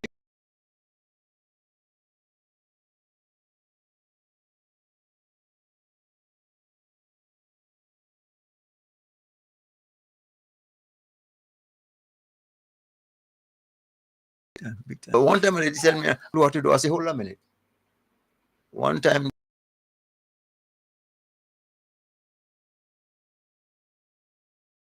And then now it's tourism, and now it's second one remission season, so stop your noise. So you see, he was sending, but he mustn't say none. Yeah. All you want is what you can Yeah, give well, us. give me Right. that again. And hush him out. that- Don't tell me anything. Yeah, that's what it start. Yeah. Give me sit down and wait. Yeah. And instead of like, teach me something, you keep me down and tell him one the bush. Imani Imani is a profession. So now let me ask now, as you're talking about Imani now, Uh. how important now, how valuable is this Imani devotion Yeah, well, and all this thing like that? well, that should be a professional job by now, because we definitely need. And in fact, what the Prime Minister mentioned in his press conference yesterday, certainly they have to. They don't have to pay people, hire people to do the cleanup. Yeah, and of course, yes, he said it, and the first choice will be given to the people of Carriacou, because they don't have anything to go by as far as employment is concerned. Shame on you. Huh? Shame on you. Wait for them. No, but I'm saying, but he's catering for them as well. Yeah, of course. You know, and so what happened? So that way I'm saying Imani should have been a professional thing. I'm qualified. I'm Imani. I know how to clean up. I'm saying that should have been the response. But how many, according to you, how many are we going to get? I'm saying employment, not volunteering and say, well, clean up your community. The stage is you are working, employed, and that would guarantee you work for a long time, because the place would take a long time to clean up. You know what I'm saying? But who will come forward and say, oh, but no, our mentality is that, oh, I want this thing. I want this walking in the road kind of concept. For the longest while, the youth of this country have been trained how to be dependent, how to wait for something. Don't want to do anything for yourself, or don't want to promote yourself or improve yourself. So again, it's chicken coming home to roast. This which you see in Carriacou, I know, because I was born here and I was raised here. And I know things that we could have done with our eyes closed, and we all used to come together. And even that has gone forever. Just like that, eh? Mm-hmm. And, you know, one of the things, Kim, let me just say this thing, because we're talking about diaspora. Let me, before you go, while I was up there, actually I'm still there. A lot of calls came in from people in the diaspora as to what to send and what to do. One of the things that a lot of queries I receive about sending barrels. Okay, no, there would have been some challenges, because when you have 4 containers coming in and a badge on the other side coming in, the same people who want to clear those things and do all those things that are the same ones who would not normally deal with the barrels. So it was suggested that they hold on to the barrels, hold on still, because this thing ain't finishing now. The barrel might be more valuable and useful in a month or 2 times to come. But however, what the Prime Minister said, the island has been opened up, so people cannot travel. There is no longer a state of emergency, so it's open up. I mean, this is amazing, you know. 18 days afterward, things are normalizing in a way. So I'm saying this to say also that I think people can now start sending things, yeah, because the postal cooperation is also assisting in that. Send it through, as I will send a letter, can come through them.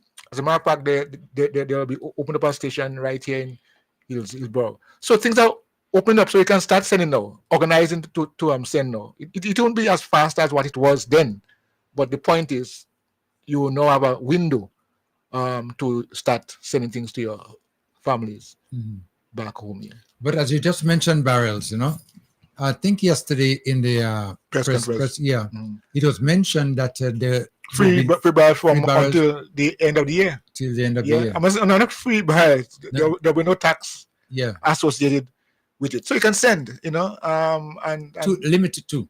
Yeah. Limit 2 per person. I mean, there was a fund or an account where donations go straight into the government coffers or to the government. Mm-hmm. To me, that's the one I'll tend to, because you know, we have food. And I think we people be dry stuff or even cooked food. We have it. And what we'll be needing sometime in the future, building materials and things to rebuild. And that is where the government will come in. And once we're not starving now, we're not destitute, we get something to it, get to the reality, well, that is what it is. So we have to get up and do something for ourselves, because, I mean, the government will help you so much, but if you start, somebody finish for you. But if you just sit down and wait for somebody to start, it's never, ever going to happen. Get on the good food, and anybody that see that you're willing will help you. Yeah, well, as you just mentioned that too, which is a fact. About the food is that there's a lot of food on the island. We ain't really need food. No. We have enough. We have enough of that, for a while. Because as it is now, we have so much food. I think some people just eat and go and drop asleep. and the thing is that the what you're eating is disposable. You have to wash it. You just throw it there. But I mean, here we want to put it in the bin. Just throw it anyway. Anyway, sitting on the ground. I'll tell you, life so sweet. Over the past 18 days, so much food has been given to me, and I'm talking about cooked food, that I could, if I were to be able to store it, I would have had food for the rest of the year, honestly. But we don't have the situation. But now, I believe the focus should go right now in assisting now in the rebuilding process.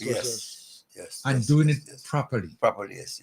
And this is now where I would advise most people, well, ease up on the barrel. Let the barrel come for Christmas, maybe down the line. Yes. If you want to give a contribution, give it to government, so the government could buy building materials and donate here. Yeah, donate building materials. Yeah. Talking about the building materials, just a couple of days ago, today's what? Thursday? Tuesday, we started to see some lumber coming in, and Guyana must be given credit for a lot of support. Wood, yes. Barrels, galvanized wood and so on. Of course, it just started to come. Imagine Guyana gave us 4 containers of foodstuff, 4 containers, and of course that was for that phase. Now, you can imagine how much they'll give now for building materials.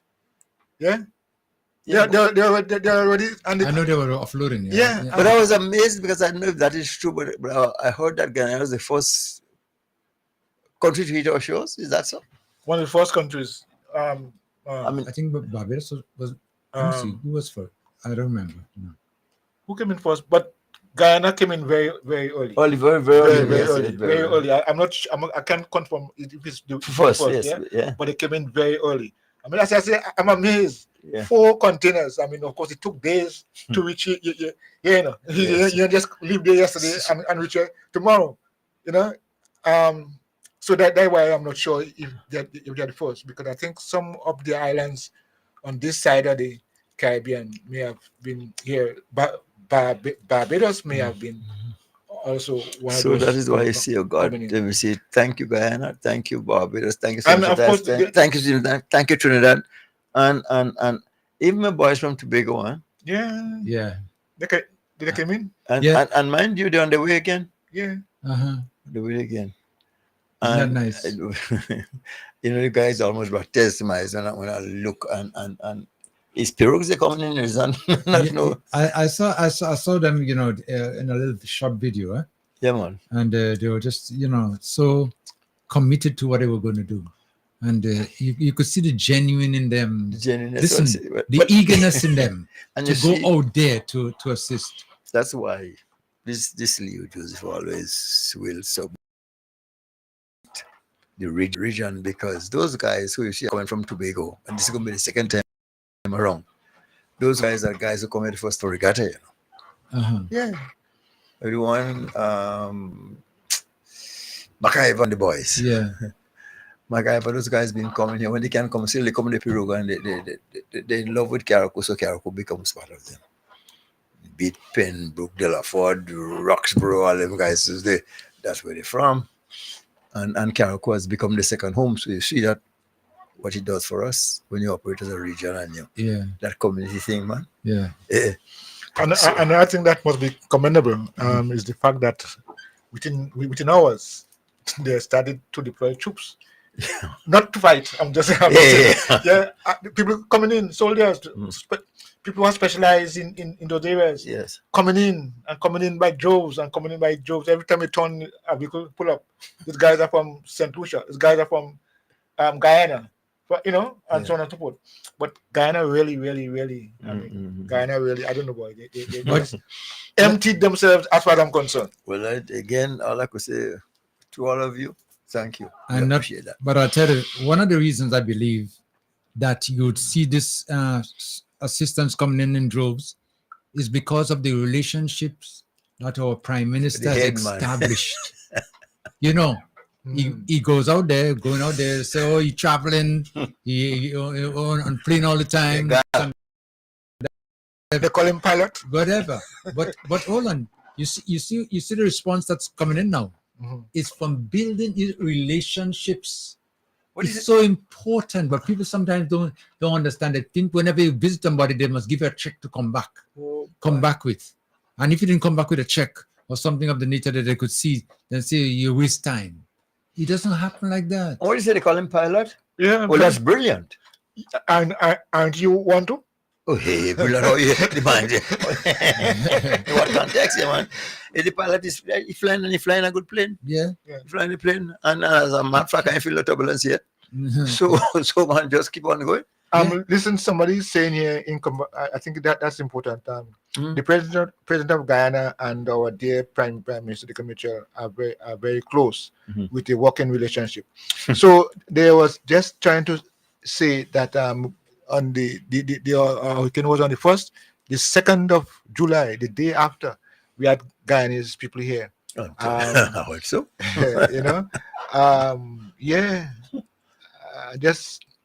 Let me just try and get the exact quotation, because it's important that we give credit. And I think Guyana was the first. Yes, Guyana was the first. The hurricane, the first, they were in here on the 2nd, as though they were planning that. But they were Guyana nearly mashed Beryl Hill. Yeah, you look so. Yeah. But yes, I mean, the thing is, I mean, I've been there and I've seen how they. I mean, when you see help coming in, gosh, and you see a situation where you can't do nothing, as it were, like you're feeling helpless. How long will this thing last, and how can we see the other end of it? I mean, them coming and with the support from all those who were there really make the burden a bit lighter. It was boy. Well, what was impressive to me too, in that when I saw quite a number of them, I think it's about 7 or 8 of them at one time with our Prime Minister flying over CARICOM Petit Martinique. Now, I've never seen or heard of anything of the nature in the past. I'll be honest with you.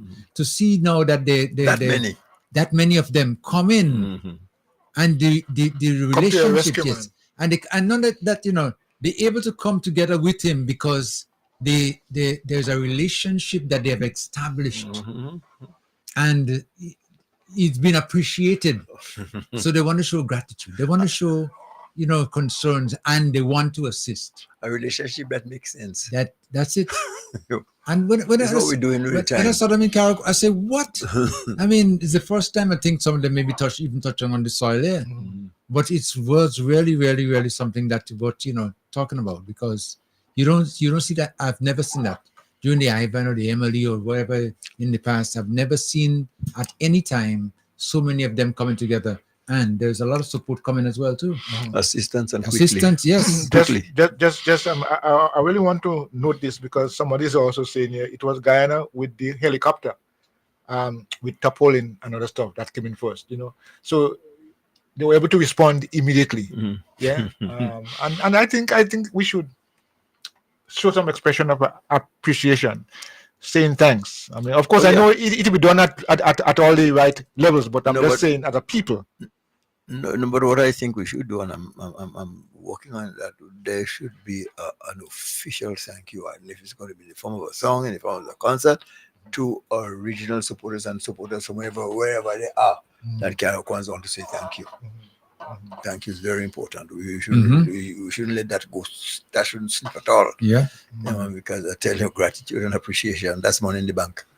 I even saw quite a number of them from Trinidad and Tobago coming in here. And even in the cleanup process, they're spearheading quite a number of them.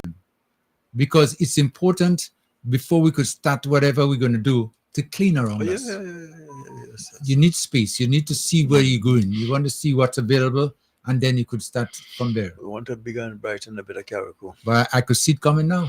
Yeah. I could see it now. And as you mentioned earlier on, Leo, in that, for the Tongue of Hillsborough in particular, a master plan.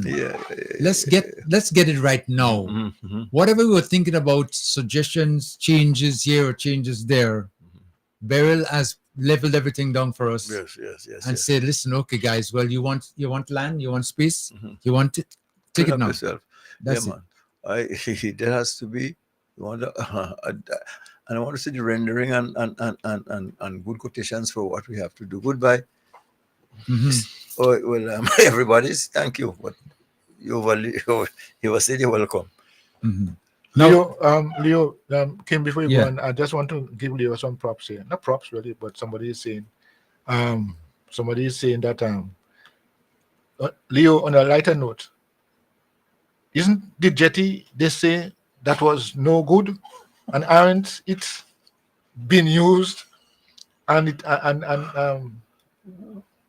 it withstand burial?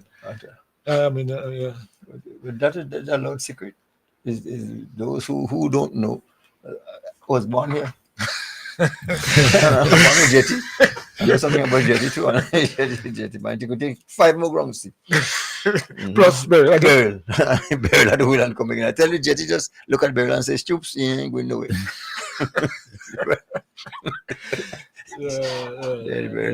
Jetty bad like that. So you don't have to put it on your head again. No, wait, this Beryl, take care of that. Yeah, he said that there has to be a jetty in town and a staying until the next one comes.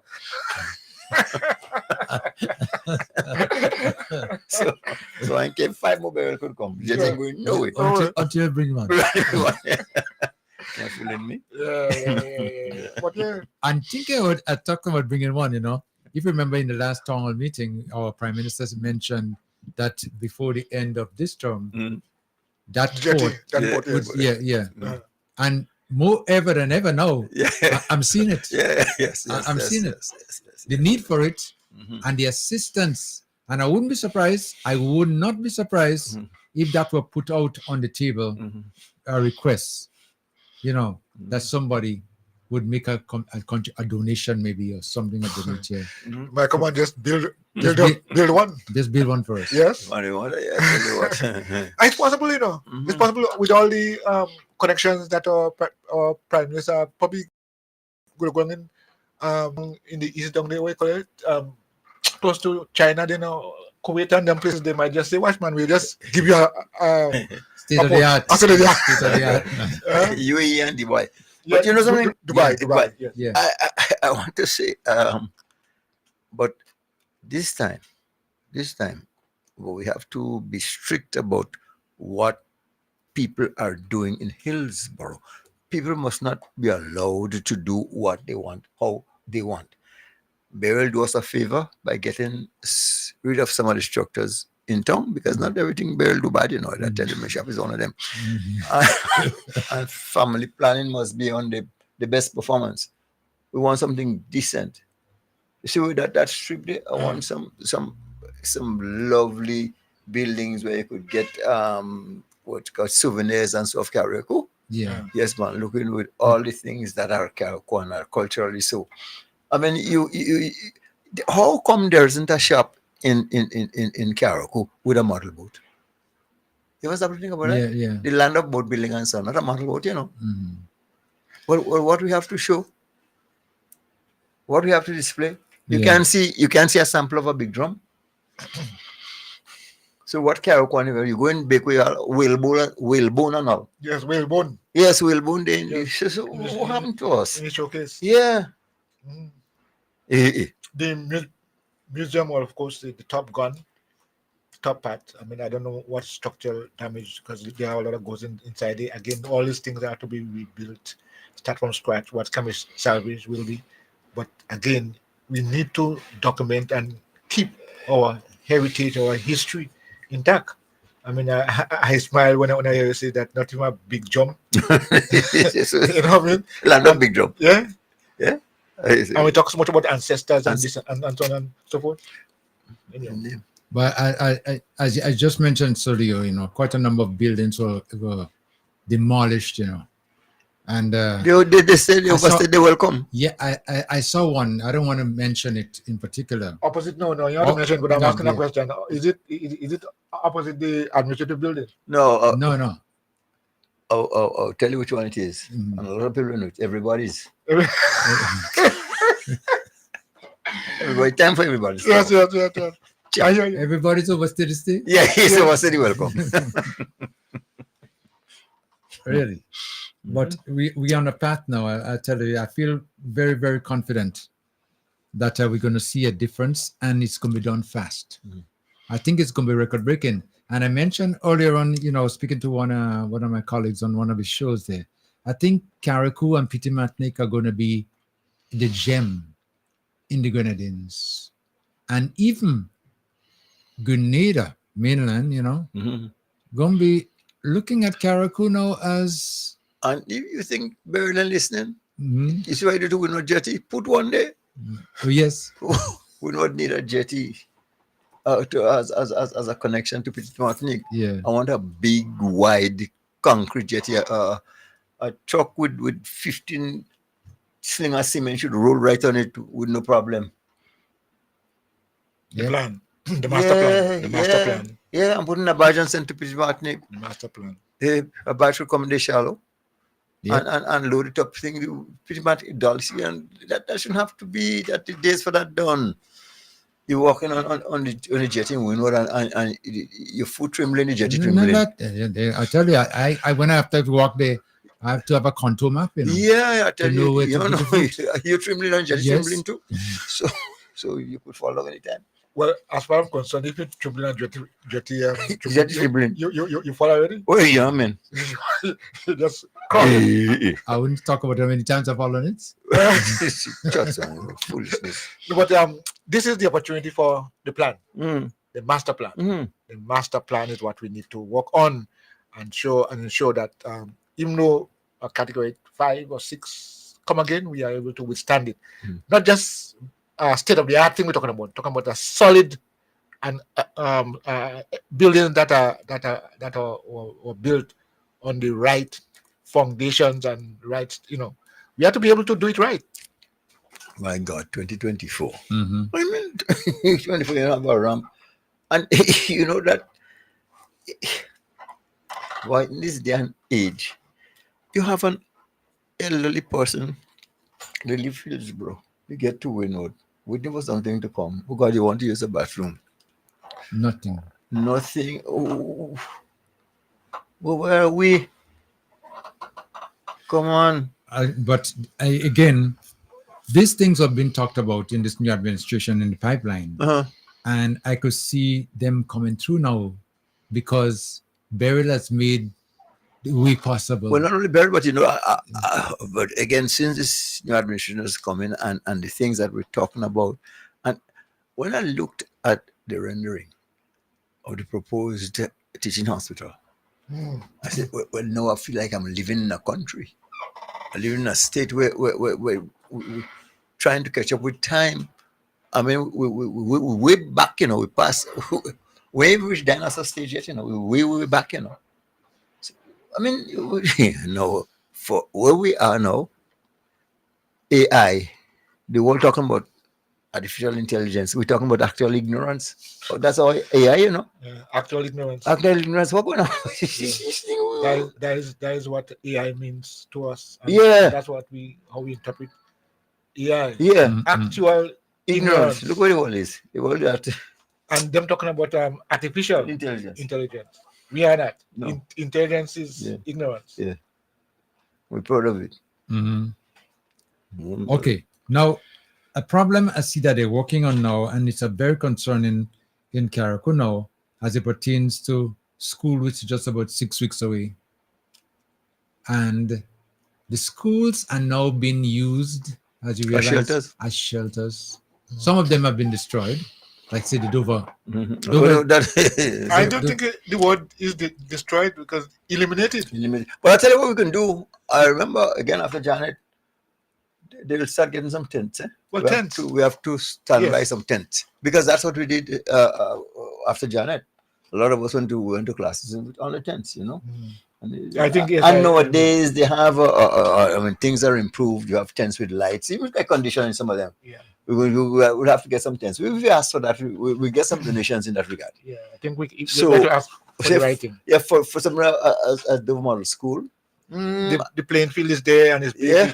It can be used. Can be used. You get a 40 by 80 tent or Yeah. a 40 by 60 tent. You could have four classes. Or different tents. Yeah, and then you as is was the norm, and a lot of us learned that way. The partitions in our school were the chalkboard. Yeah. Oh, yeah. Remember that? Yes, one class on one side chalkboard and another class. Yeah. Yeah, and we learn, you know. I might even learn better too. Yeah, my Jesus. And we So, at the moment, tents. And now, if you come up to the to Beryl by the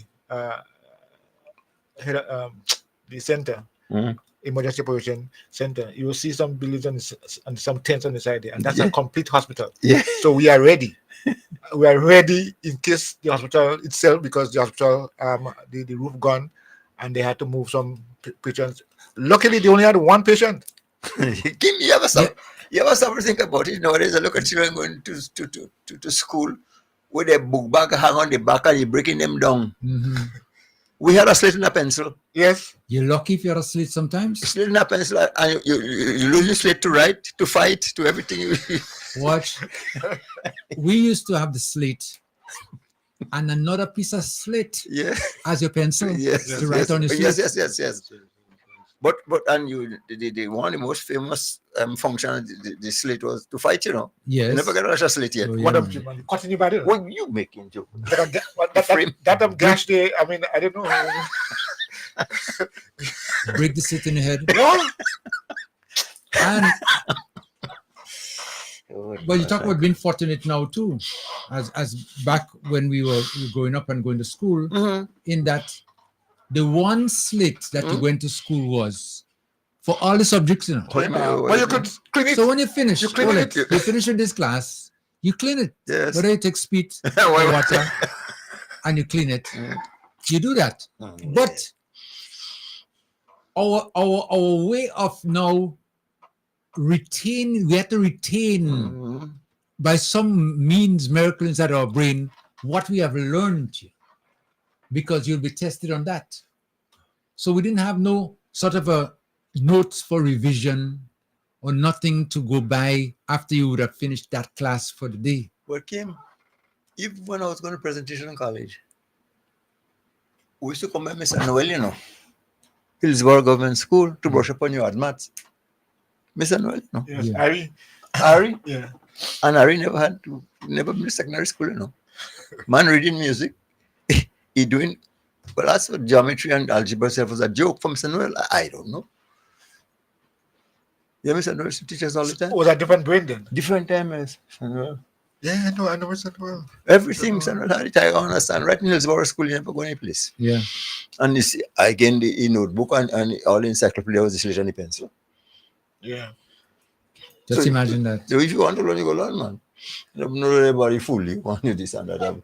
Your book bag, you can carry books for the heavy.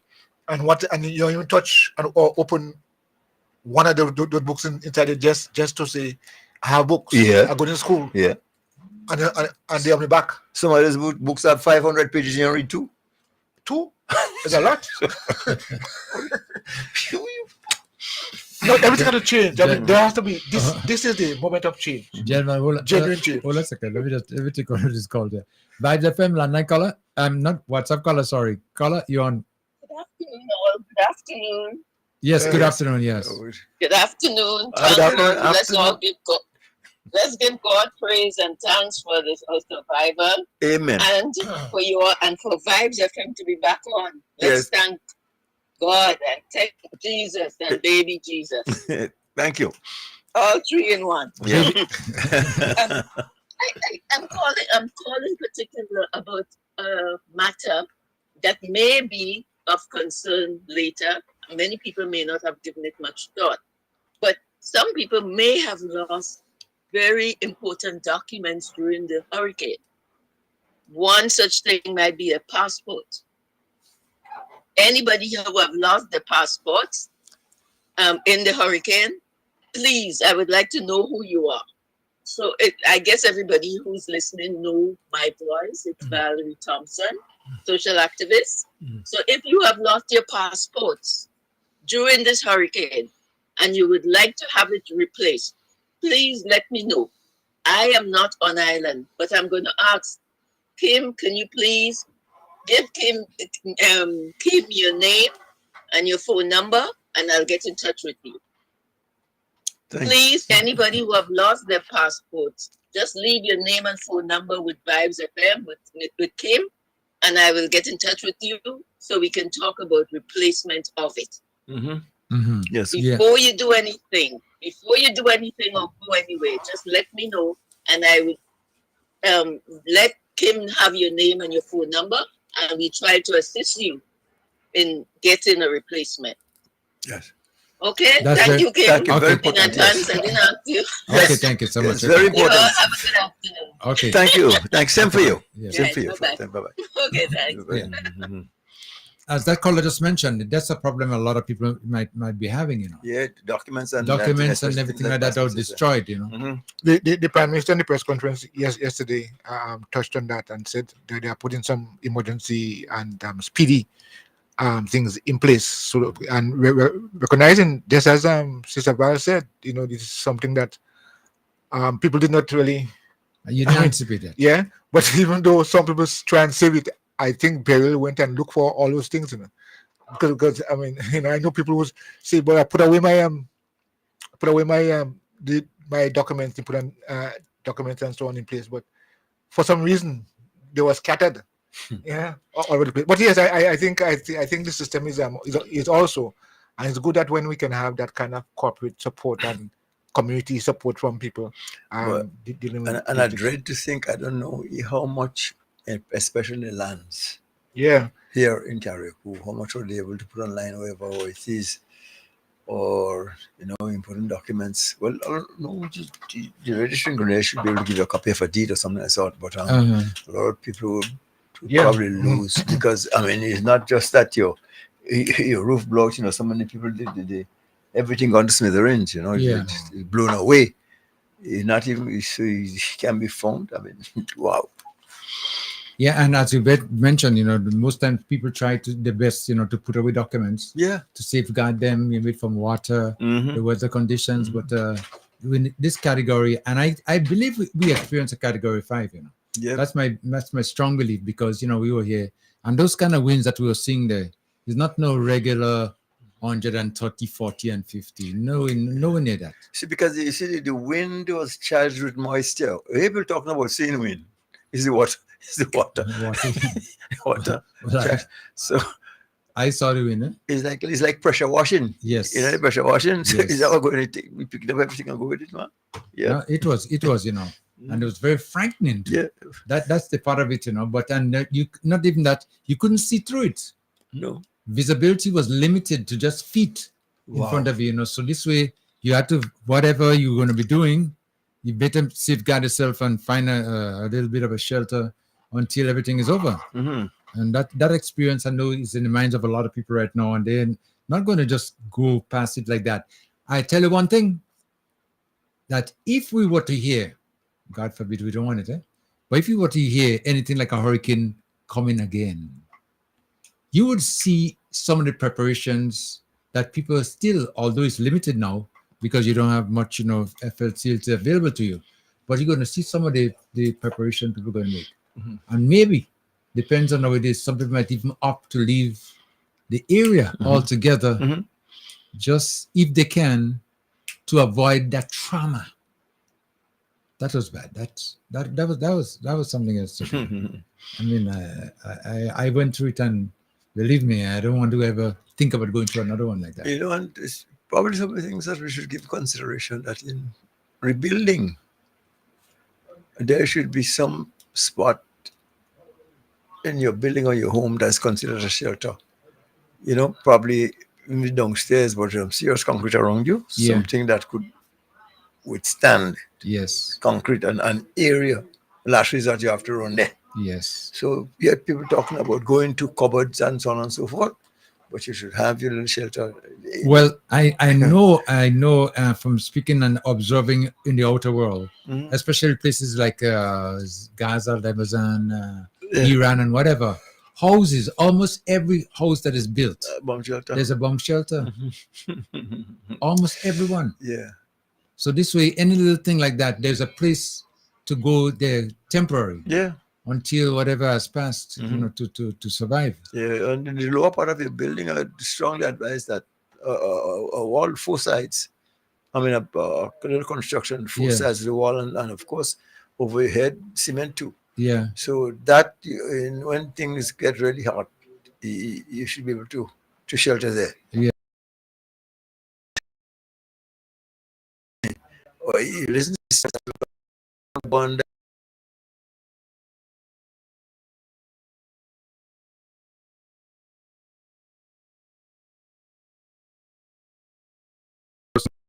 Went into the shelter, and what happened is that the walls caved in. Yeah, just imagine that. Remember my good friend Janet. Mm-hmm. But I know, wow. But those hurricanes seem to have a mortgage on this, a lot of these religious institutions, you know. Yeah. I remember Ivan, but when I look in St. George's, be it Scots Grove, be it Catholic, be it Anglican, be it this, that, everybody got the smithereens. And I pity boy, and it's a lucky thing that people didn't continue to practice using the churches for hurricane shelters. Because if that was the case, boy, what you could see what, and those big old rafters that older than myself come down on you, and no getting away from it now. It's goodbye, Charlie. So wow. Well, speaking about that, you know, even in Carriacou here, I mean, one of the buildings that surprised me was the Anglican Church. Well, I just can't believe the state of that church at this time. What Beryl did.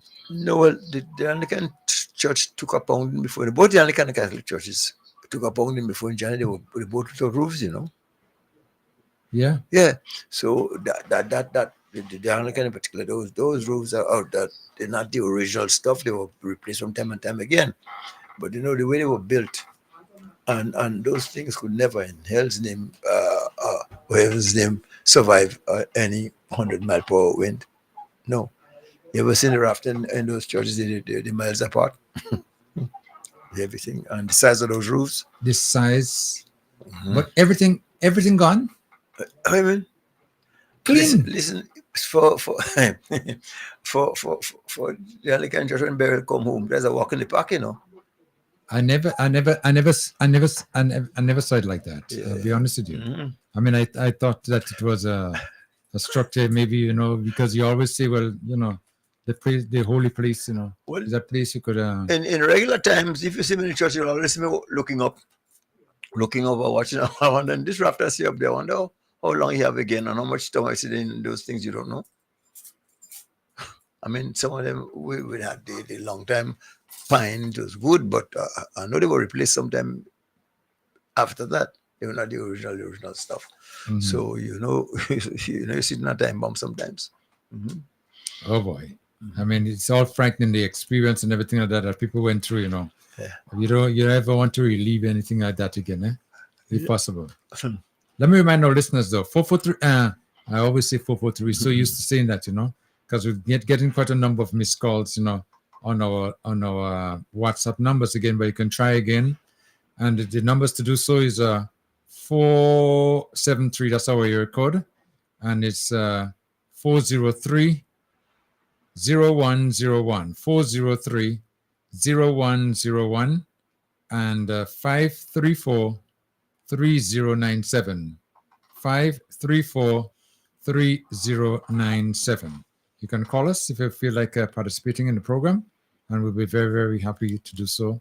as we always do in Speak Out Unfiltered. Remember, it's your program, and it's for you to hear your concerns. Quite a number of calls coming from the diaspora. I'm looking at them now, but we missed quite a number of them because they are our companies or telecommunication companies, still having a lot of problems in really putting things together for us.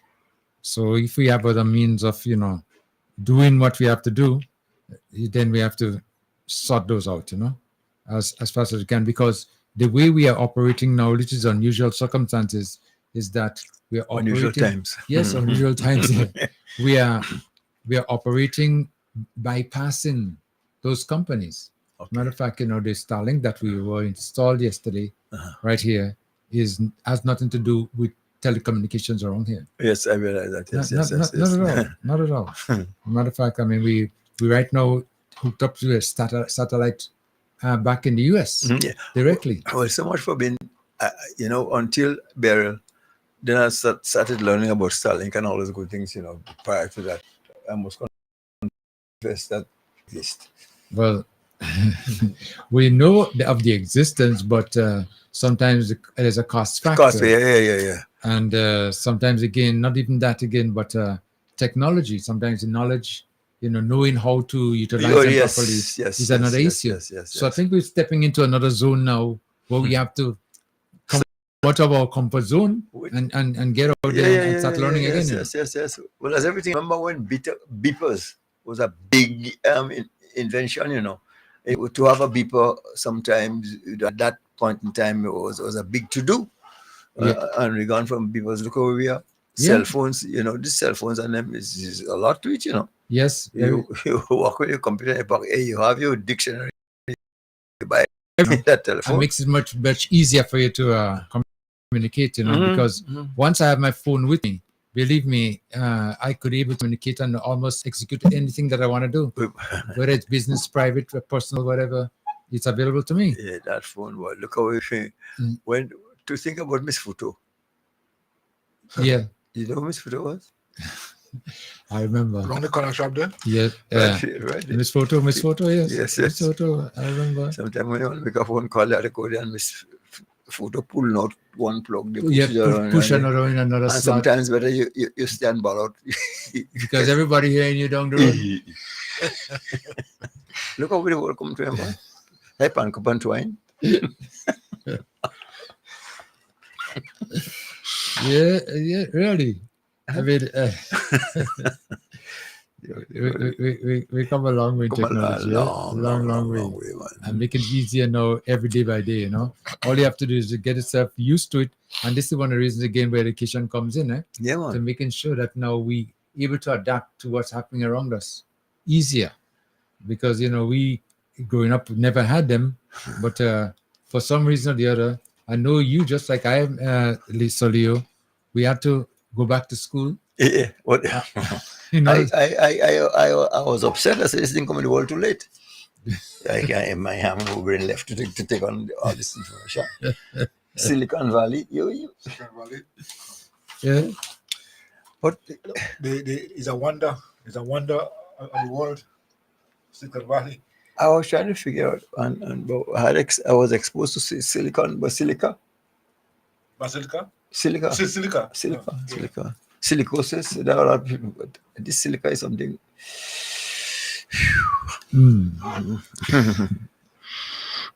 Okay. I just stepped out for a while. Yes, I want to make this observation because I wanted to do it before I went outside. But something that a lot of people been touched by, and I hope we in Carriacou and Petit Martinique and Carriacou and Guyana, generally speaking, would learn from this. Both the premier and opposition leader of the Cayman Islands came to show solidarity. Not the government minister, the opposition, the leader of the opposition was there. I mean, what kind of unity is that? It's not in their country. They went out together to show solidarity from the people of the Cayman Islands, for the people of Carriacou, of Guyana, Carriacou, and Petit Martinique. I mean, would we ever reach a place like that when I mean, this is a huge thing, you know. Well, that's an example of maturity. Okay, gentlemen, just hold a second. Let me see if I could just pick up a WhatsApp caller there. WhatsApp caller, you trying to reach us? Caller, you trying to reach us? Caller? Yeah, Yes. yeah. Am I on there? Yes, you are. Yes, you are. Yeah. Okay, yeah. Well, I texted you this morning. Did you get it? I just observed that, I'm just trying to go through it now, But, so what is the situation there with accommodation? You or Dr. Walks? Anybody has room? Well, Dr. Wax, you want to... Well, no, we chock full of nuts. We've been trying to facilitate not only some of the relief workers, but sometimes government officials and other folks like that. We have well, at this point in time, we're full. But we're speedily trying to create some more space. As we speak, the medical center on Main Street, we're trying to put some temporary rooms there, and and wherever we could put some covering, we're trying to do so to help out the situation as best we can. But as present, you don't have anything new, nor Kim, right? No, I don't have any at this time now. Neither do I. Yeah. Mm-hmm. Yeah, you see, that's going to be a problem that you're going to see happening now for a while. Eh? Yes. Okay, I could imagine. Yeah, I was just following up on. I'm listening to some of these people calling in from Caracal to some of the radio stations in Grenada and some of the programs. And I mean, I cannot even believe that people from Caracal would do some things like that, having experienced the past administration, how they were treated, and they put politics into every goddamn thing, and it is sickening, absolutely sickening. People from Caracal would call and talk bad about the government, and they don't do this and they don't do that. I mean, and they're giving all the praises to that organization. Which one? The one that's giving out the top Poland? NADMA? The one. No, not NADMA. Yes, yeah. Samaritan. The faith organization. Yeah. That's right. Oh, Samaritan. Thanks to Samaritan Plus. If it wasn't for them, I don't know. Regardless of which government that was in charge, they would have still come and do the same thing. Of course, yes. Right, and they were there when Ivan passed. Yeah. What is this about? They said, "Oh, it's just because of that organization. Otherwise, I don't know what would have happened to us." These people are so doggone ungrateful. Some of them, anyway. It seemed like they drank the Kool-Aid just like they did with Jim Jones. This NNP Kool-Aid that they swallow it. They can't get this out of their system. They're sick. Good grief, man. Definitely. It is so annoying to listen to these people complain and they think just 18 days ago, and you want everything to be done immediately. What's wrong with them? Those are the embarrassed ones. Yeah, I mean, it is sickening, man. They just, I mean, I don't think there is an adequate adjective to describe the stupidity in some of these folks, man. Seriously. No, but I believe it's extremely annoying. I believe they've been programmed to do that. This is my belief. Yeah, I mean, like I said, it's still tribal, man. This is not time for the hurricane didn't check about NNP house or NDC. They just knocked down all the houses. So what's the problem about NNP this and NNP that? Come together and try to build the damn country back. It's extremely annoying, I must tell you. Yeah. God help us. Oh yeah, okay. Well, thank you so much. Thanks. Okay, bye. Yes, it is annoying. And what is scholar is saying there, makes a lot of sense.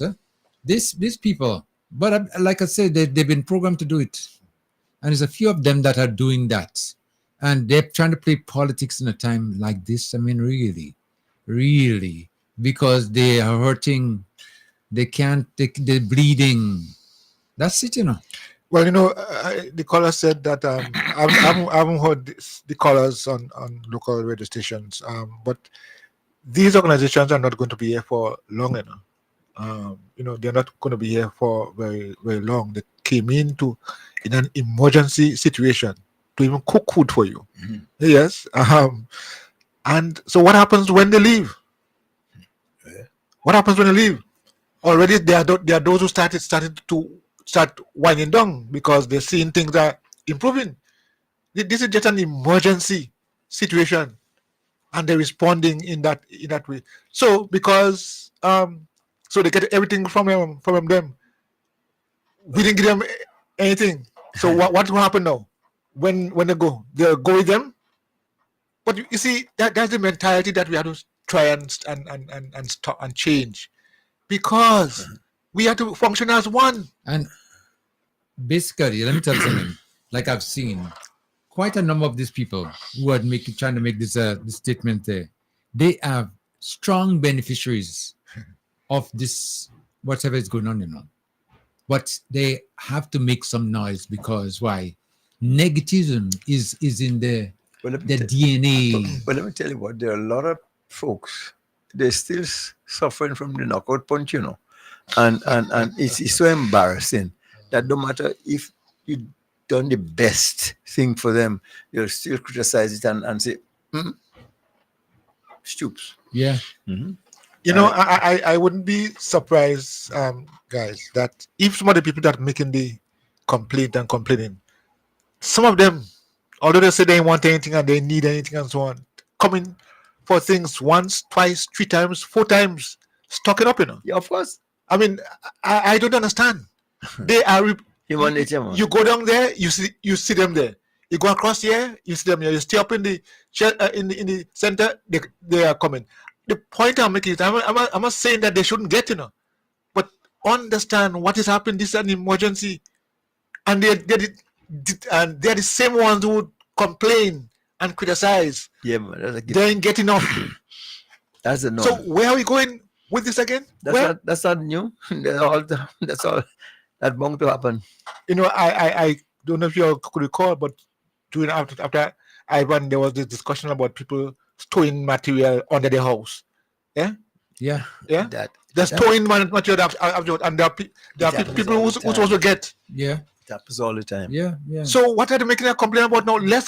Everybody has to get. There are certain people in the system who are there just to milk the system. Yeah. And to take advantage of whatever they could do, whatever they can get for themselves, and that's it. And they don't care anything else. And this is why they would go now, especially to achieve their agenda. They believe that they're doing it in just making all these false statements and propaganda and everything like that. They like you know, Karaku pretty much has been left out and they're not getting any attention, whatever, you know. Politics. What now? I am seeing helicopters passing with 400 tons of stuff, items going over almost on a daily basis. And if you're around the island, you will hear and see these helicopters going back and forth, and then get anything. Come on, man. I mean, but yes, I mean the attitude has to change. We have to rearrange ourselves, and life can be a lot easier if we really come together as one people and understand and help support each other. No time to bash people. But they can't deal with it. And what's one of the problems. They can't deal with it, and they're going to just make noise for whatever reason. They think that but like I say in the beginning, I believe that they're programmed to do it. Yeah. Well, and they have no unfortunately, choice. that is what they're programmed for, and not something positive. Yeah. I mean, you could be programmed to do something that are positive, and that would benefit all. But what you're asking them to do is almost impossible. Eh? So you know they have to just breed that kind of sentiment, and that's it. No choice. They have no choice, because when you see Diablo came here, right, to Caracol, and he didn't pass my way. I didn't expect him to anyway, but he didn't pass by me. But based on what I've been hearing, in that he was singling out particular places or people to targeting some people. That's it. Not concerns about what transpired in Carriacou, but to show a face that I was there and I went there, saw this person, whatever. And that ain't making no sense to me. It just that's politics. And how you expect people to support you or believe, you know, after you doing things like that. And coming to the aid of people is important. Now, for instance, somebody was mentioning in that if you as an opposition want to assist people, put some plan or some program in place to assist, even though it's maybe one person, whatever. But do something positive that could make a difference in somebody's life. But what are they doing? Nothing. Yeah, just I'm going back to the point about the opposition and the premier. This is amazing. When are we going to reach that level? Opposition, the leader of the opposition, and the government, the premier, because they don't have, they're not yet an independent country. When are we going to? They both, they both come to our islands and to show solidarity, bring stuff. Eh? Well, I tell you what, somebody showed me a picture. A cat lying on top of a dog sleeping. That's what I'm saying. Dog and cat, Dog and cat. So I have an explanation for it. And when we talk to people, they won't listen. If you see how the cat lying uncomfortable on top of the dog sleeping. But some of us, when they had to lie down on each other, there's one stay in the corner and one stay and they're just trying to charge at one another. Yes. But in any case, what else are we doing? Up? Climbing. Up? Climbing. Climbing. I want very little time for discussion about this. Okay. Yes, very little time. Yes. I just want to thank again and continue to thank my goodly Prime Minister and say, my sir, you did a very good job. Continue. And I'm right here, willing and able. Ready to help. Yeah, on board on the flight. On the flight. And I'm sitting first class. On the flight. So you're saying that the door closed already? So door closed and engine room. Now we take off. We take off. We're going through. We're heading, climbing to high heights. No more time for. You want to say about jet plane? You know, review mirror, just front. Yeah. Okay, so you're speaking earlier on, about a master plan for Hillsborough, right? Mm-hmm. And as you very well know, in the past town hall meeting, we've been speaking about the ministerial complex, the halls of justice, and things of the nature, where they're planning to do there. So in your view, what are some of the other things that you see that could change in the town of Hillsborough to make it better? Well, I would say right where we have that. Well, what used to be the post? Well, what is the post office and all the administrative functions have been taking place from that building. Yeah. I think when we get a ministerial complex and the Hall of Justice, you're going to give the police station a relief. Yeah. It's unfortunate that the police station is there where it is now. It should not have been there. But I think what would be nice is that same area where that everybody's was sitting there. Mm-hmm. I hope, if at all, the government will make an offer and acquire that. So that whole area, there should be nothing that you need from a governmental point of view that you shouldn't be able to get in that same area. And your customs and immigration, sometimes when you go to the court in St. George's, you go this way for customs, that way for this, and this way for a stamp, and that way. So make the place a one-stop shop. Yeah. We have the opportunity to do all those things. Mm-hmm. So when you go, for example, you go to about one inside that building, you should be able to find all the facilities that you want. And you do that. Next count and go on. Talking about, say, for example, on the airport in St. George, we don't have place for containers. How many containers come to Carriacou on a given week or a month? Mm-hmm. And I don't care if we have space for 10 containers. And that's thinking future. Yeah. And if, in fact, that area can accommodate 10 containers, there should be a substation. The container have no right to be at the entrance of the port for that long. Right. When it comes, it goes to someplace else. Right. Put it there. You don't have to stay. No, that shouldn't be like a parking zone. No, temporary holding. Yes. Just you transient. You go someplace else. We did the Jupa. I like we got about Jupa could take a walk too. It was when I saw the Jupa, I said, well, it has last this time, and it's like a goodbye. I'm looking at a goodbye spot. Yes, and you see, so we have what is the information center that it belongs there. Yeah. So fine. So if you could have that, the other building that they built after the post office. That's enough storage. I don't care if it's Christmas time in Carriacou. Because the monstrosity that was built in Turtle Bay is quite a full 11 months a year. Yeah. So we don't have that much. By that time, we must have a flow. So we have enough space there. What used to be the post office, you could have limited service there, and even some things there applying to the whole, the port facility, the whole everything. Yeah. And you have your pier there. And again, you branching off to that whole chain of stores. My shop continue. Yeah, right, yeah. Get a front end loader. Yeah. Just get a front end loader and do me a favor. Don't stop until you meet first gutter. Take it. Go with it. Yeah, go with it. And put little nice little things that will teach you something about Carriacou. We have a good souvenir shop here. We don't have a good souvenir shop here. And your taxi stands with all and with the conveniences of stop there. And I mean,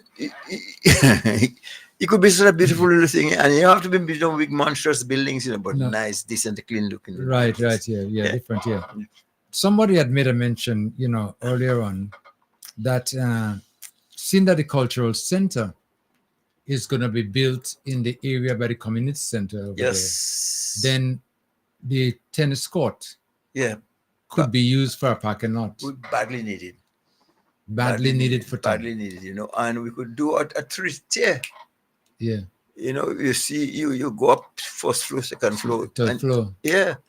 And all you have to do, God, send it to Trinidad, we recommend the company, go to Cruise Construct, and the fabrication, you have pieces still you want. You come and you bolt them together. You bolt them together, and your car's going up and your parking lot. It's nice little revenue for us. Because tongue is congested, and it's getting even more congested. Yeah. So all that could be done, you see. And going down, if you take in going down the main street, is unfortunate. Well, I think after, right after Mrs. Men's, you have an open lot there. You could do that on open lot. But further down, what used to be an Aurora Philip, you remember that? Yeah, that's been sitting there for a while there. With the tank? Near to the black tank. Yes, you must say welcome to. Yeah. I mean the black tank. And that on Aurora Philip, yes. Well, there's a vacant lot there. There is, yeah. The owner should be made to use it or lose it. Do something with it, or if you're not going to. You see, there are no laws in the tongue, as to make sure that things are done in a particular way, and this I think needs to be addressed. Oh yeah, you can have it right in the middle of your tongue. You have this eyesore there, and do the proper the drains in the street. Put your grills and so on and so forth, and even without nice, so a blind person could walk and not be worried. So that's the whole plan I'd like to see for us. We're cleaning up both the streets and so on and so forth. We have a good start. We have enough land space. That is for sure. It's just how we utilize it, how we plan it. Yeah. And there are loads and loads and loads of marine architects and so on and so forth, or dealing with posts and so on. Oh, give us a nice layout. Do it properly. Yeah. Do a nice rendering, and then you put it out for tender, and get some RFQs and so on, and we do that. Okay, what about the area of the vendors market that's been talked about, and it's been said that it could be reorganized different, whereby you could have like the buses zoned out maybe, and then you could have like some special booths be constructed by the administration with a plan or whatever. That area, yeah, I think if we're gonna have, because our buses are getting to be a little more, if you have the area like you have Grand and that you have Happyville, that you have your buses lined out there too. So I think what that area that we have there now, it could even be good for the buses and market. I think kind of small. I don't know if or